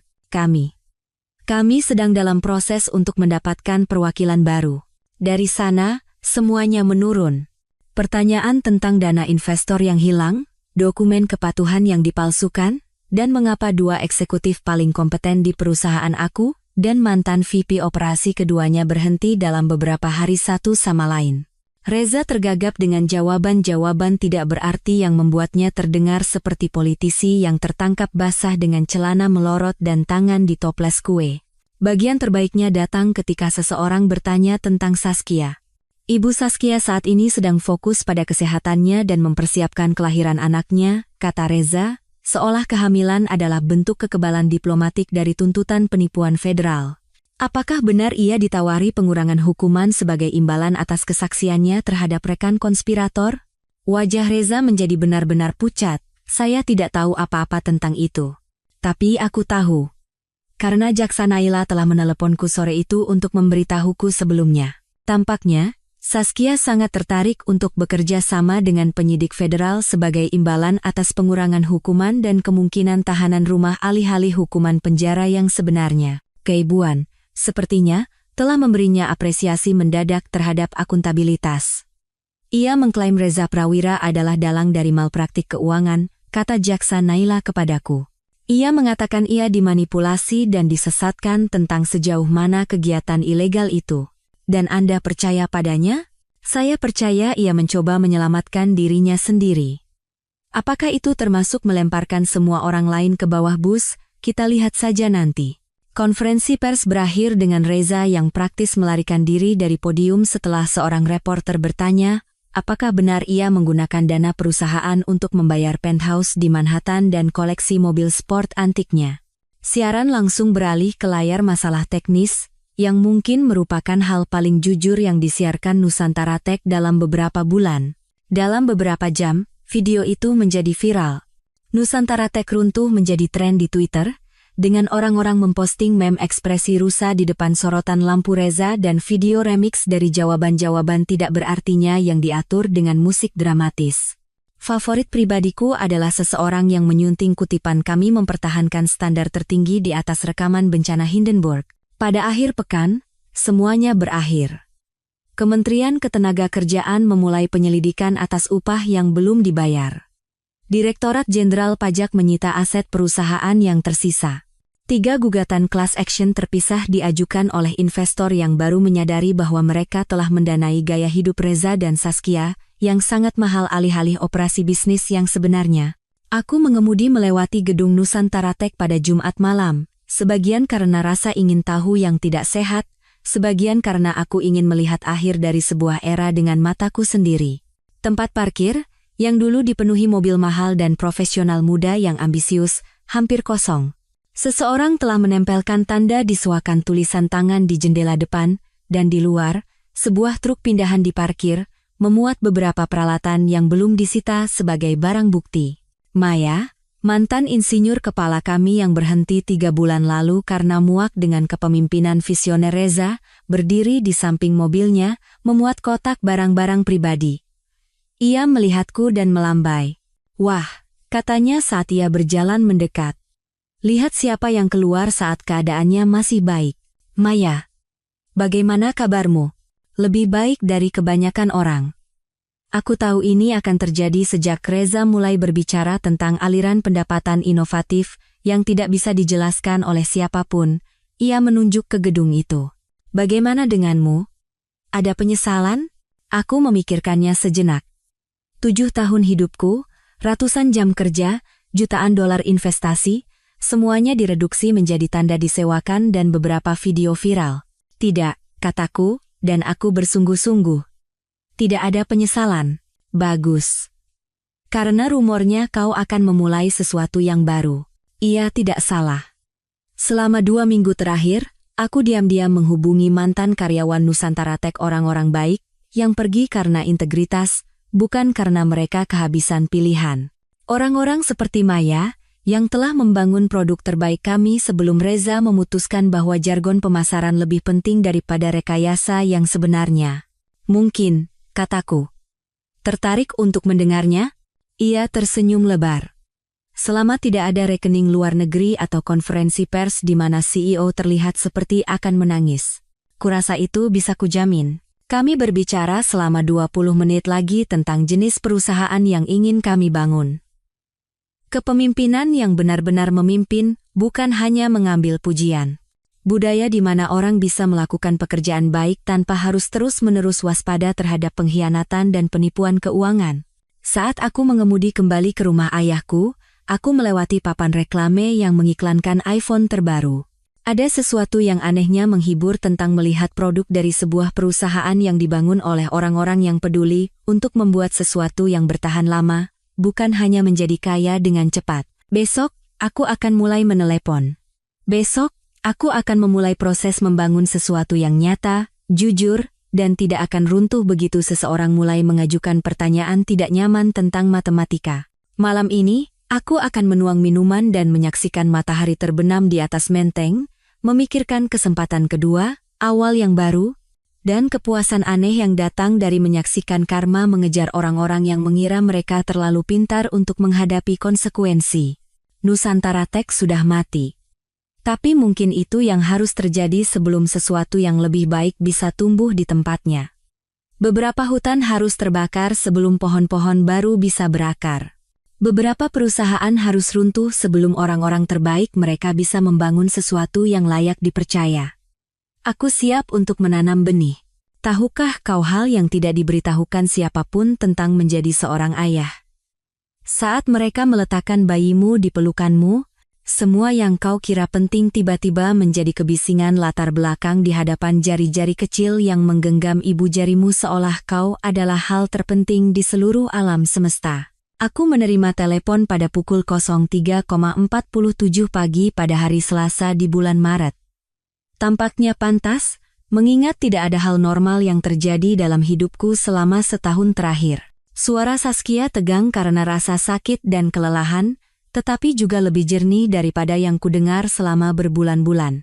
Sudah waktunya, katanya, dan aku bisa mendengar suara rumah sakit di latar belakang mesin yang berbunyi, percakapan samar. Jenis kekacauan terkendali yang terjadi ketika kehidupan memutuskan untuk muncul.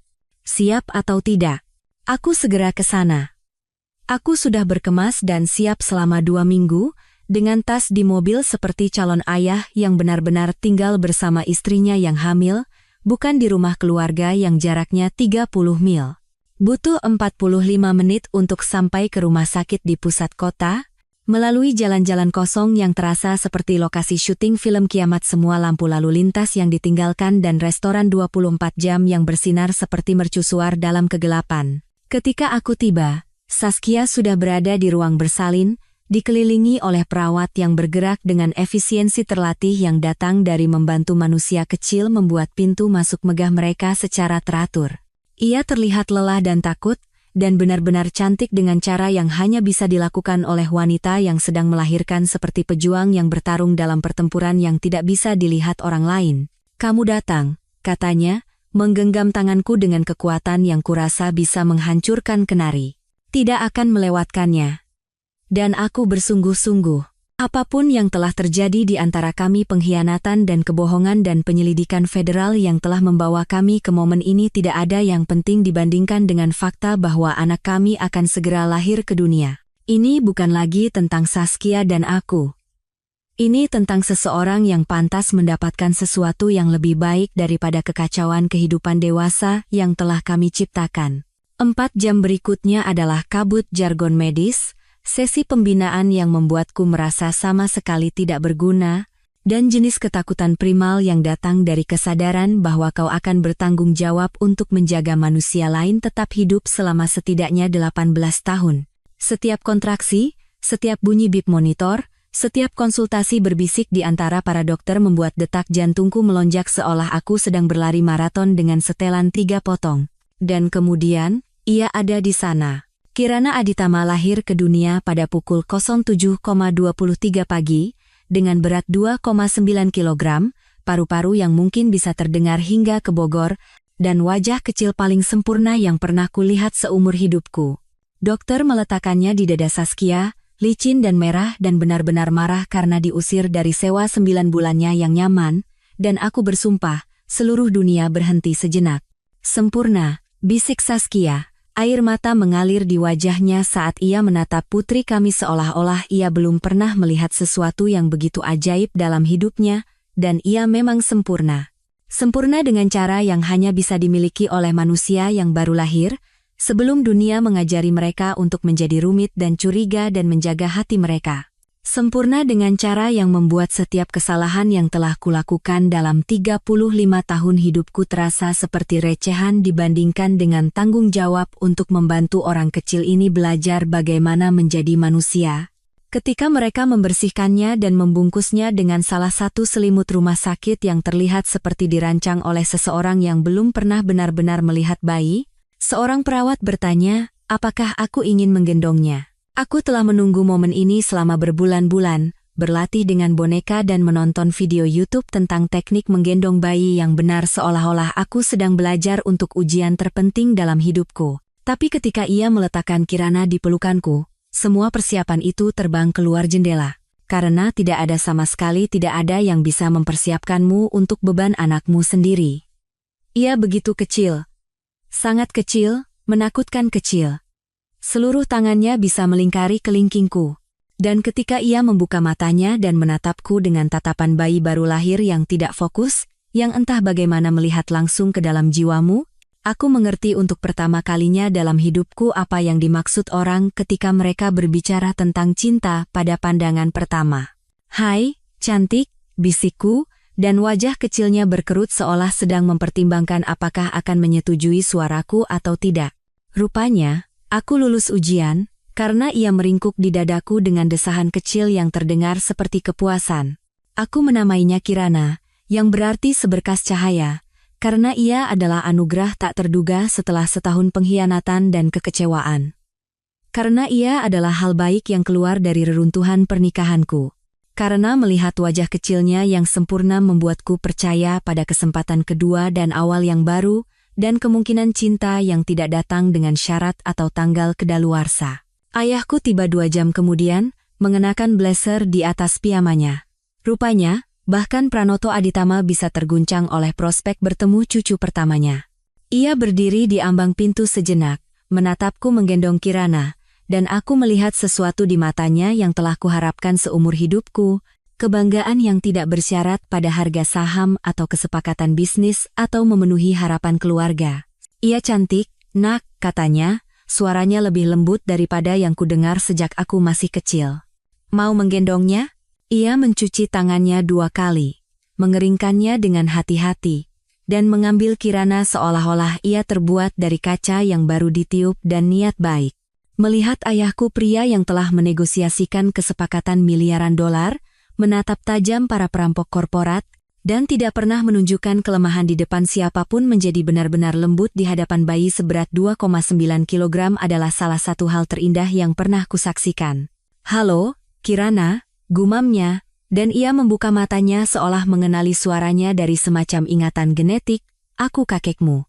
Dan aku akan mengajarimu cara menunggang kuda, cara melakukan investasi yang bijaksana, dan jangan pernah mempercayai siapapun yang tidak bisa menatap matamu. Saskia tertawa dari tempat tidur rumah sakitnya, suara bahagia pertama yang tulus yang kudengar darinya dalam beberapa bulan. Ayah, dia baru berumur 6 jam. Tidak pernah terlalu dini untuk belajar karakter, jawabnya, tetapi nadanya lembut. Bahkan ia tidak kebal terhadap sihir khusus yang dimiliki bayi baru lahir pada orang dewasa yang mengira mereka telah melihat semuanya. Kami bergiliran menggendongnya, manusia kecil yang sempurna ini yang telah melakukan apa yang tidak bisa dilakukan oleh berbulan-bulan terapi dan negosiasi hukum, menciptakan momen damai di antara 3 orang yang telah menghabiskan sebagian besar tahun lalu membuat satu sama lain sengsara. Bukan pengampunan, sebenarnya, karena beberapa hal tidak bisa dimaafkan. Tapi semacam gencatan senjata kesepakatan bahwa apapun yang telah terjadi di antara kami tidak sepenting memastikan Kirana tumbuh dengan mengetahui bahwa ia dicintai. Ketika jam besuk berakhir dan ayahku kembali ke rumah untuk menyebarkan berita ke separuh menteng, aku duduk di samping tempat tidur Saskia sementara, Kirana tidur di boks bayi plastik transparan tempat semua bayi rumah sakit disimpan. Dia mirip denganmu, kata Saskia, mempelajari wajah putri kami seolah mencoba menghafal setiap detail. Dia mirip dirinya sendiri, jawabku. Itu saja yang penting. Saskia terdiam untuk waktu yang lama, menyaksikan dada kecil Kirana naik dan turun dengan irama tidur yang teratur. Aku tahu aku tidak punya hak untuk menanyakan ini, katanya akhirnya. Tapi aku ingin mencoba menjadi ibu yang baik. Lebih baik dari aku sebagai seorang istri. Aku menatapnya, benar-benar menatapnya untuk pertama kalinya dalam beberapa bulan. Ia pucat dan lelah dan menghadapi tuntutan federal yang bisa membuatnya dipenjara selama dekade berikutnya. Tapi ia juga ibu dari anakku. Dan apapun dirinya, apapun yang telah ia lakukan, Kirana akan membutuhkannya. Kalau begitu jadilah lebih baik, kataku singkat. Bukan untukku, bukan karena kau merasa bersalah. Karena dia pantas mendapatkan versi terbaik dari siapapun yang kau putuskan untuk menjadi. Malam itu, aku tidur di kursi rumah sakit yang tidak nyaman di samping boks Kirana, bangun setiap jam untuk memastikan ia masih bernapas, masih sempurna, masih hal terpenting yang pernah terjadi padaku. Setiap kali aku melihat wajahnya yang tertidur, aku merasakan harapan yang tidak rumit oleh kekecewaan atau diperkeras oleh pengalaman sesuatu yang telah kulupakan bisa kurasakan. Saat fajar, ketika rumah sakit sunyi kecuali suara mesin dan langkah lembut perawat yang berkeliling, Kirana membuka matanya dan menatapku dengan ekspresi serius yang dimiliki bayi baru lahir saat mereka mendarat di dunia baru yang aneh ini. Tidak apa-apa, nak, bisikku, meraih melalui palang boksnya dan membiarkan jari-jari kecilnya melingkari jariku. Ayah di sini. Ayah akan menjagamu tetap aman. Dan untuk pertama kalinya dalam kehidupan dewasaku, aku membuat janji yang tidak akan pernah kulanggar. Tidak peduli berapa biayanya, pengorbanan apa yang dibutuhkannya, pertempuran apa yang harus kulawan, Kirana akan tumbuh dengan mengetahui bagaimana rasanya cinta tanpa syarat. Ia akan tumbuh di dunia di mana tindakan memiliki konsekuensi, tetapi cinta bukanlah sesuatu yang harus kau dapatkan. Ia akan tumbuh dengan mengetahui bahwa beberapa hal-hal penting tidak akan pernah mengecewakanmu. Beberapa hadiah datang terbungkus kertas cantik dengan pita dan simpul. Yang lain datang pada pukul 7 pagi setelah tahun terburuk dalam hidupmu, berlumuran cairan ketuban. Kirana jelas merupakan jenis hadiah yang kedua, dan ia sempurna. Tahukah kau hal lucu tentang memulai kembali pada usia 35? Semua orang mengira kau sedang mengalami krisis paruh baya, sampai mereka melihat bahwa kau sebenarnya sedang membangun sesuatu yang berarti untuk pertama kalinya dalam kehidupan dewasamu. Binar solusi dimulai di ruang kantor sewaan di atas sebuah rumah makan Padang di Kebayoran Baru. Tampaknya pantas. Mengingat usaha terakhirku telah meninggalkan rasa tidak enak di mulut semua orang, dan yang satu ini secara harfiah berbau rendang dan kesempatan kedua. Ruangannya tidak mewah. 4 kamar, lampu neon yang membuat semua orang terlihat seperti pasien hepatitis, dan toilet yang harus kau goyangkan gagangnya dengan benar, atau kau akan terjebak di sana sepanjang hari. Tapi itu milik kami. Dan yang lebih penting, itu jujur. Maya adalah karyawan pertamaku, sebagian karena ia cerdas, sebagian karena ia telah melihat cukup banyak kebusukan perusahaan di Nusantara Tech, sehingga ia akan menghargai tempat kerja di mana drama terbesar adalah berdebat tentang merek kopi. Ia datang pada hari resmi pertama kami dengan mesin espresso mewah yang mungkin harganya lebih mahal dari sewa bulanan kami. Anggap saja sebagai hadiah pindahan rumah, katanya, memasangnya di sudut yang kami sebut dengan murah hati sebagai ruang istirahat tetapi sebenarnya adalah lemari dengan kulkas mini dan beberapa kursi lipat. Jika kita akan bekerja 18 jam sehari untuk membangun sesuatu dari nol, kita setidaknya harus punya kafein yang layak. 2 minggu kemudian, Ken Rodriguez bergabung. Ia adalah manajer produk terbaik Nusantara Tech sampai Reza memutuskan bahwa kepemimpinan visioner lebih penting daripada benar-benar memahami apa yang diinginkan pelanggan. Ken memiliki kombinasi langka antara pengetahuan teknis dan akal sehat yang membuatnya berharga setara dengan bobot tubuhnya dalam opsi saham. Jadi, apa rencananya? Tanyanya saat rapat tim resmi pertama kami, yang diadakan di sekitar meja lipat yang terlihat seperti diselamatkan dari bazar gereja. Kita akan membuat sesuatu yang benar-benar dibutuhkan orang, kataku. Kita akan memecahkan masalah nyata, membayar semua orang tepat waktu, dan mengatakan yang sebenarnya. Maya tertawa. Wow, strategi bisnis yang revolusioner. Kau akan terkejut betapa revolusionernya itu di industri ini. Kami memutuskan untuk fokus pada perangkat lunak keamanan siber untuk usaha kecil jenis perusahaan yang tidak mampu membeli perlindungan tingkat perusahaan tetapi semakin menjadi sasaran serangan siber yang canggih. Itu tidak seksi. Itu tidak akan membuat kami menjadi buah bibir di SCBD. Tapi itu dibutuhkan, dan ada pasar yang nyata. Yang lebih penting, itu adalah kebalikan dari semua yang dilakukan Nusantara Tech. Tidak ada rekening luar negeri, tidak ada akuntansi kreatif, tidak ada janji pengembalian investor yang menentang matematika dasar. Kami akan membuat perangkat lunak, menjualnya dengan harga yang wajar, dan menggunakan keuntungannya untuk membuat perangkat lunak yang lebih baik. Konsep yang radikal, rupanya. Butuh 6 bulan kerja di gudang kumuh di atas rumah makan itu untuk mengembangkan produk pertama kami. Siang yang panjang berlanjut menjadi malam yang lebih panjang, didukung oleh mesin espresso Maya dan pasokan keripik singkong yang tampaknya tak ada habisnya dari restoran di lantai bawah. Kami beristirahat dengan mondar-mandir di tempat parkir, mendiskusikan set fitur dan posisi pasar sementara bau sate tercium dari restoran di bawah. Ini adalah yang paling menyenangkan yang pernah kurasakan saat bekerja sejak hari-hari awal Nusantara Tech, ketika Saskia masih mendengarkan ide-ideku dan Reza Prawira hanyalah nama yang belum pernah kami dengar. Ada sesuatu yang murni dalam menciptakan sesuatu dari ketiadaan, dalam memecahkan masalah yang benar-benar penting alih-alih, mencoba mencari cara untuk memonetisasi data orang lain tanpa mereka sadari. Klien pertama kami adalah sebuah firma akuntansi kecil di Bintaro yang telah terkena ransomware 2 kali dalam 6 bulan. Orang IT mereka sebelumnya pada dasarnya mengangkat bahu dan menyuruh mereka membayar para peretas, yang tampaknya merupakan strategi jangka panjang yang kurang optimal.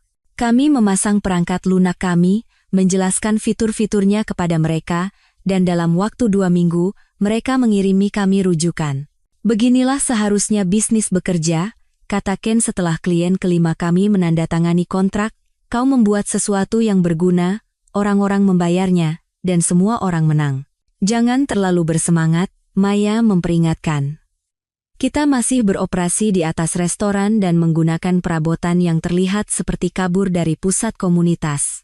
Tapi ia tersenyum ketika mengatakannya, dan aku tahu ia juga merasakannya perasaan bahwa kami sedang membangun sesuatu yang nyata, sesuatu yang akan tetap ada dalam 5 tahun bukan karena kami pandai dalam tipu daya akuntansi, tetapi karena kami benar-benar memecahkan masalah bagi orang-orang. Pertumbuhan itu organik dan stabil, jenis peningkatan berkelanjutan yang berasal dari promosi dari mulut ke mulut dan pelanggan yang kembali, bukan dari kampanye pemasaran yang heboh atau hype modal Ventura. Pada akhir tahun pertama, kami memiliki 43 klien, 7 karyawan, dan pendapatan yang cukup untuk pindah ke gedung perkantoran yang sebenarnya dengan jendela dan toilet yang bisa disiram dalam sekali coba.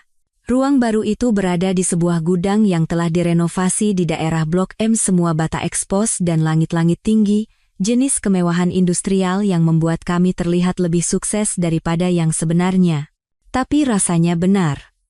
Substansial tanpa menjadi megah, profesional tanpa menjadi korporat dengan cara yang menyedot jiwa yang membuat orang takut pada Senin pagi. Bagus, kata ayahku ketika ia datang untuk pembukaan tidak resmi kami. Terasa seperti tempat di mana orang benar-benar bekerja, bukan hanya mengadakan rapat tentang rapat. Iya benar. Binar Solusi menjadi jenis perusahaan di mana orang-orang lembur karena mereka ingin menyelesaikan sesuatu, bukan karena beberapa manajer mencatat kehadiran. Jenis tempat di mana masalah diselesaikan dengan rekayasa, bukan politik, di mana ide-ide bagus datang dari siapapun yang cukup pintar untuk memilikinya. Kami melembagakan 3 aturan, mencetaknya di papan nama di pintu depan, bayar tepat waktu, katakan yang sebenarnya. Pulanglah. Cukup sederhana untuk diingat semua orang, cukup penting untuk benar-benar berarti.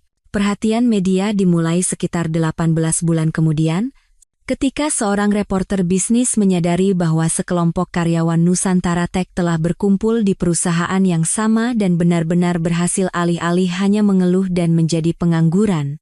Artikel-artikel itu sebagian besar positif, tetapi semuanya tampaknya lebih fokus pada drama situasi lamaku daripada pada apa yang sebenarnya kami bangun. Taipan Teknologi bangun kerajaan baru dari puing-puing skandal pernikahan, itu adalah salah satu berita utama yang membuatku ingin melempar laptopku keluar jendela. Abaikan saja, Maya menasihati. Biarkan mereka menulis cerita sinetron mereka. Klien kita tidak peduli dengan kehidupan pribadimu. Mereka peduli apakah perangkat lunak kita menjaga data mereka tetap aman. Iya benar, tetapi tetap saja menjengkelkan. Setiap permintaan wawancara, setiap artikel profil, setiap undangan podcast bisnis datang dengan asumsi dasar yang sama bahwa binar solusi entah bagaimana adalah tentang balas dendam atau penebusan atau membuktikan sesuatu kepada mantan istriku, seolah-olah membangun perusahaan yang sukses bukanlah alasan yang cukup dengan sendirinya.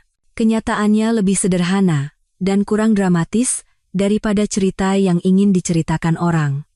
Saskia telah membuat pilihannya, sistem hukum sedang menangani konsekuensinya, dan aku fokus pada membesarkan putriku dan membangun sesuatu yang masih akan berarti, ketika ia cukup besar untuk bertanya apa yang ayahnya lakukan untuk mencari nafkah.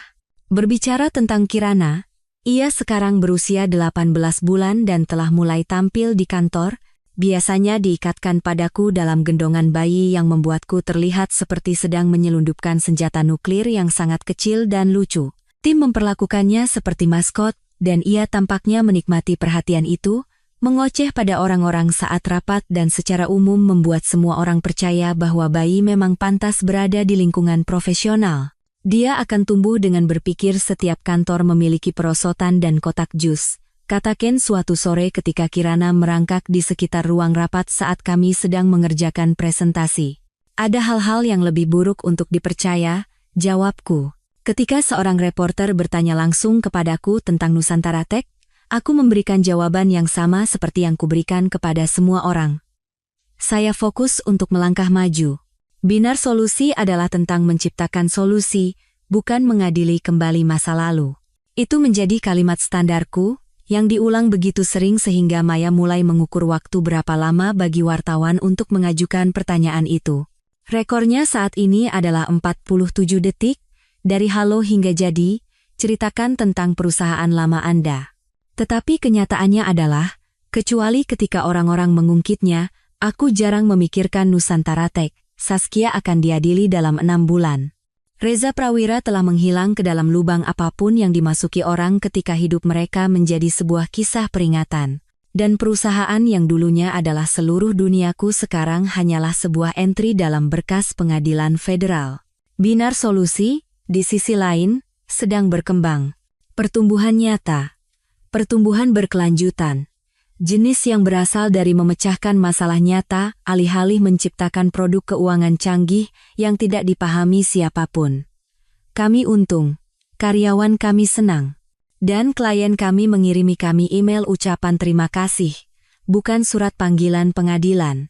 Suatu malam, bekerja lembur di kantor gudang kami, dengan Kirana tertidur di box portabelnya dan tim mendebuk kode yang akan melindungi pemilik usaha kecil dari penjahat dunia maya, rasanya aku akhirnya menemukan apa yang seharusnya kulakukan dalam hidupku, bukan untuk membalas, bukan untuk membuktikan sesuatu. Hanya untuk membangun sesuatu yang berguna, dengan orang-orang yang kuhormati, dan pulang pada akhir hari dengan mengetahui bahwa itu penting. Butuh 35 tahun dan bencana pribadi yang sangat publik, tetapi aku akhirnya belajar perbedaan antara kesuksesan dan pencapaian, antara apa yang penting dan apa yang membuatmu merasa penting. Binar solusi, bukan hanya babak kedua saya. Itu adalah yang pertama yang jujur.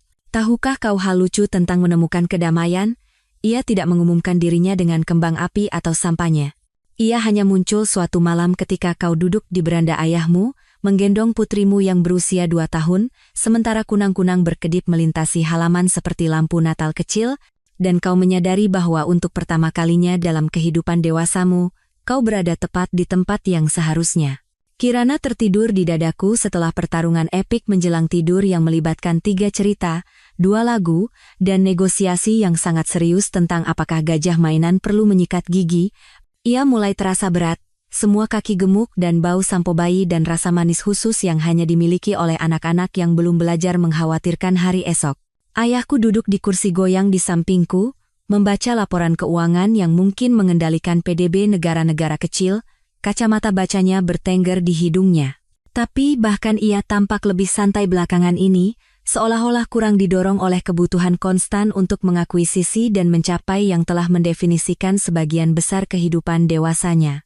Mungkin memiliki cucu perempuan melakukan itu pada seorang pria mengingatkanmu bahwa ada hal-hal yang lebih penting daripada pendapatan kuartalan. Dia sudah besar, katanya, mengangkat mata dari kertas-kertasnya. Terlalu besar. Rasanya seperti baru kemarin ia lahir, lalu kau melihatnya menghitung sampai 10 atau membedakan dengan tepat antara truk dan bulldozer, dan kau menyadari ia menjadi seseorang dengan pendapat. Menakutkan, bukan? Benar-benar menakutkan. Hal terbaik yang pernah terjadi padaku, tapi menakutkan. 3 tahun telah berlalu sejak malam pengumuman IPO yang mengubah segalanya. 2 tahun sejak Kirana lahir, 18 bulan sejak Binar Solusi menjadi cukup menguntungkan sehingga aku bisa berhenti memeriksa saldo bank setiap pagi seolah-olah aku sedang memantau tanda-tanda vital pasien. Cukup waktu bagi debu untuk mengendap, perhatian media untuk memudar, dan kehidupan untuk menemukan normal baru. Saskia telah dijatuhi hukuman 18 bulan di penjara federal, diikuti oleh 2 tahun tahanan rumah dan pelayanan masyarakat. Ia telah menerima kesepakatan pembelaan, bersaksi melawan Reza dan beberapa rekan konspirator lainnya, dan secara umum cukup kooperatif untuk menghindari hukuman 5 hingga 10 tahun yang awalnya dipertimbangkan. Ia saat ini menjalani hukumannya di fasilitas keamanan minimum di Connecticut yang mungkin lebih baik daripada kebanyakan asrama perguruan tinggi. Reza Prawira, di sisi lain, telah memilih untuk melawan tuduhan dan kemungkinan akan menghadapi hukuman 15 tahun ketika persidangannya berakhir bulan depan. Terakhir kudengar, ia membela dirinya sendiri setelah melewati 3 tim hukum yang berbeda, yang tampaknya merupakan jenis keputusan strategis cerdas yang membawanya ke dalam kekacauan ini. Aku mengunjungi Saskia sebulan sekali, membawa Kirana untuk kunjungan yang diawasi di sebuah ruangan yang berbau disinfektan industri dan mimpi yang hancur. Awalnya canggung, mencoba mempertahankan semacam hubungan pengasuhan bersama melalui sistem pemasyarakatan federal, tetapi kami menemukan ritme kami. Kirana terlalu muda untuk mengerti mengapa ibunya tinggal di tempat dengan penjaga dan detektor logam, tetapi ia cukup besar untuk tersenyum cerah saat melihat wajah Saskia, dan hanya itu yang penting. Dia bilang Binar kemarin, kataku kepada ayahku, menggeser berat Kirana saat ia sedikit bergerak dalam tidurnya. Sangat jelas. Ayah, Binar. Anak pintar. Dia tahu di mana hal-hal baik terjadi. Binar Solusi telah berkembang menjadi sesuatu yang benar-benar kubanggakan, bukan dengan cara yang membusungkan dada yang datang dari mengalahkan pesaing atau mengesankan investor, tetapi dengan kepuasan yang tenang yang datang dari membuat sesuatu yang berguna. Kami sekarang memiliki 63 karyawan, 2 kantor di seluruh dunia, dan daftar klien yang seperti direktori kisah sukses usaha kecil di Amerika. Yang lebih penting, kami telah mempertahankan budaya kami. Orang-orang masih lembur karena mereka mau, bukan karena mereka harus. Ide-ide bagus masih datang dari siapapun yang cukup pintar untuk memilikinya. Dan kami masih mencetak 3 aturan kami di kartu nama yang kami bagikan di konferensi, bayar tepat waktu, katakan yang sebenarnya, pulanglah. Berbicara tentang itu, kata Maya saat rapat kepemimpinan terakhir kami, kapan terakhir kali kau mengikuti aturan nomor 3? Iya, ada benarnya. Aku telah menghabiskan lebih banyak waktu di kantor, bukan karena Binar Solusi membutuhkanku 18 jam sehari, tetapi karena aku benar-benar menikmati pekerjaan itu. Itu adalah jenis masalah yang seharusnya dimiliki oleh orang-orang sukses, jenis yang terlihat bagus di profil majalah tentang keseimbangan kerja hidup. Tapi di sini, dengan Kirana tertidur di dadaku, mendengarkan dengkurannya yang kecil dan merasakan napasnya naik dan turun, aku menyadari Maya benar. Kirana tidak akan mengingat malam-malam lembur yang kuhabiskan untuk menyempurnakan kode atau rapat akhir pekan yang kuadakan untuk menutup kesepakatan. Ia akan mengingat apakah aku ada di sana untuk momen-momen yang penting baginya. Aku sedang memikirkan sesuatu, kata ayahku, melipat kertas-kertasnya dan meletakkannya di sampingnya, tentang warisan, dan apa yang kita tinggalkan. Pemikiran yang dalam untuk Selasa malam. Ini adalah tahun pemikiran yang dalam. Memiliki cucu perempuan melakukan itu pada seorang pria. Ia bersandar di kursi goyangnya, memandangi taman yang ditanam kakeknya, diperluas oleh ayahnya, dan yang telah ia pertahankan melalui puluhan tahun gejolak ekonomi dan kemenangan pribadi. Aku menghabiskan sebagian besar hidupku berpikir bahwa kesuksesan adalah tentang apa yang bisa kau bangun, Berapa banyak yang bisa kau kumpulkan? Berapa banyak orang yang tahu namamu? Dan sekarang?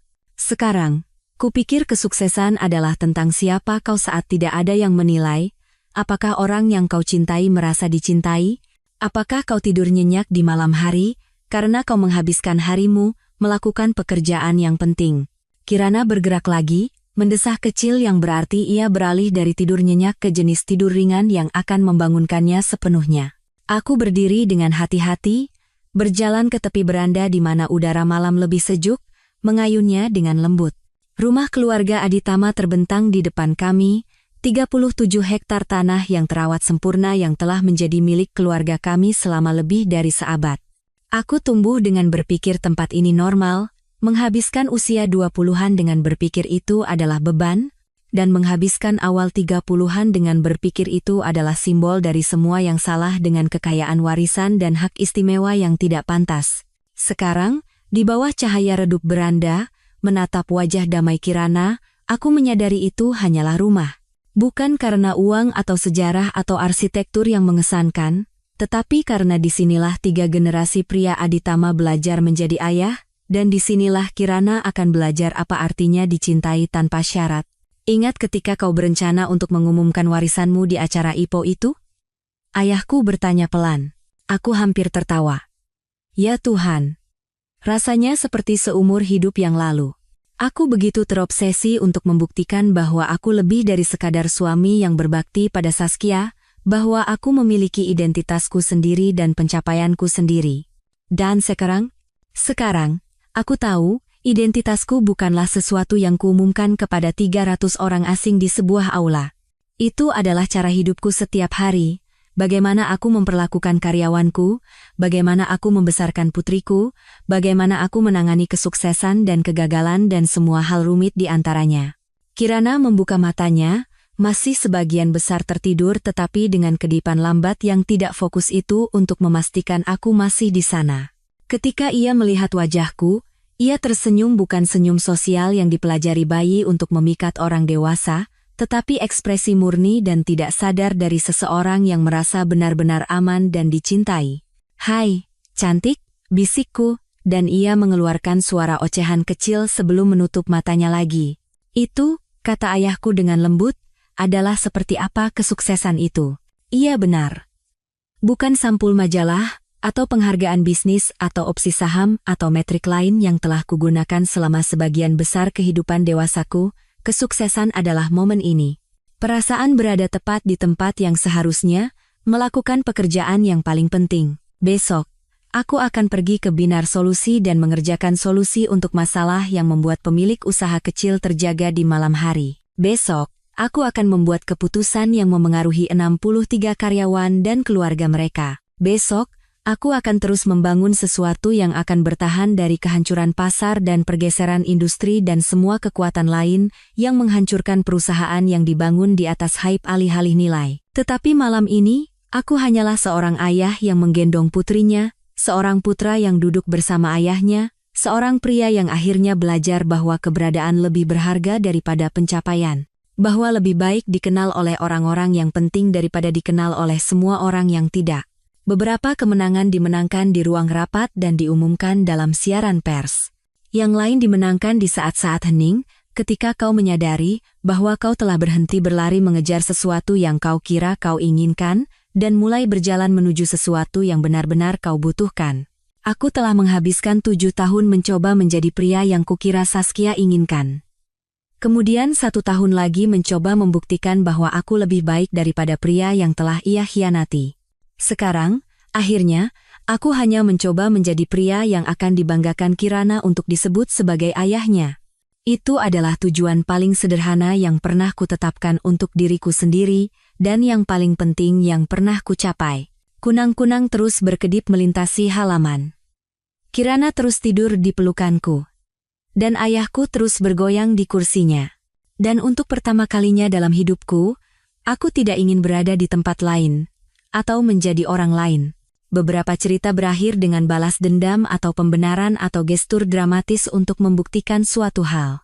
Ceritaku berakhir pada Selasa malam, Dengan seorang anak yang tertidur dan kepuasan yang tenang karena akhirnya mengetahui perbedaan antara siapa aku dan siapa yang seharusnya aku menjadi. Itu bukan akhir yang kurencanakan, tetapi itu adalah akhir yang kudapatkan, dan itu membuat semua perbedaan.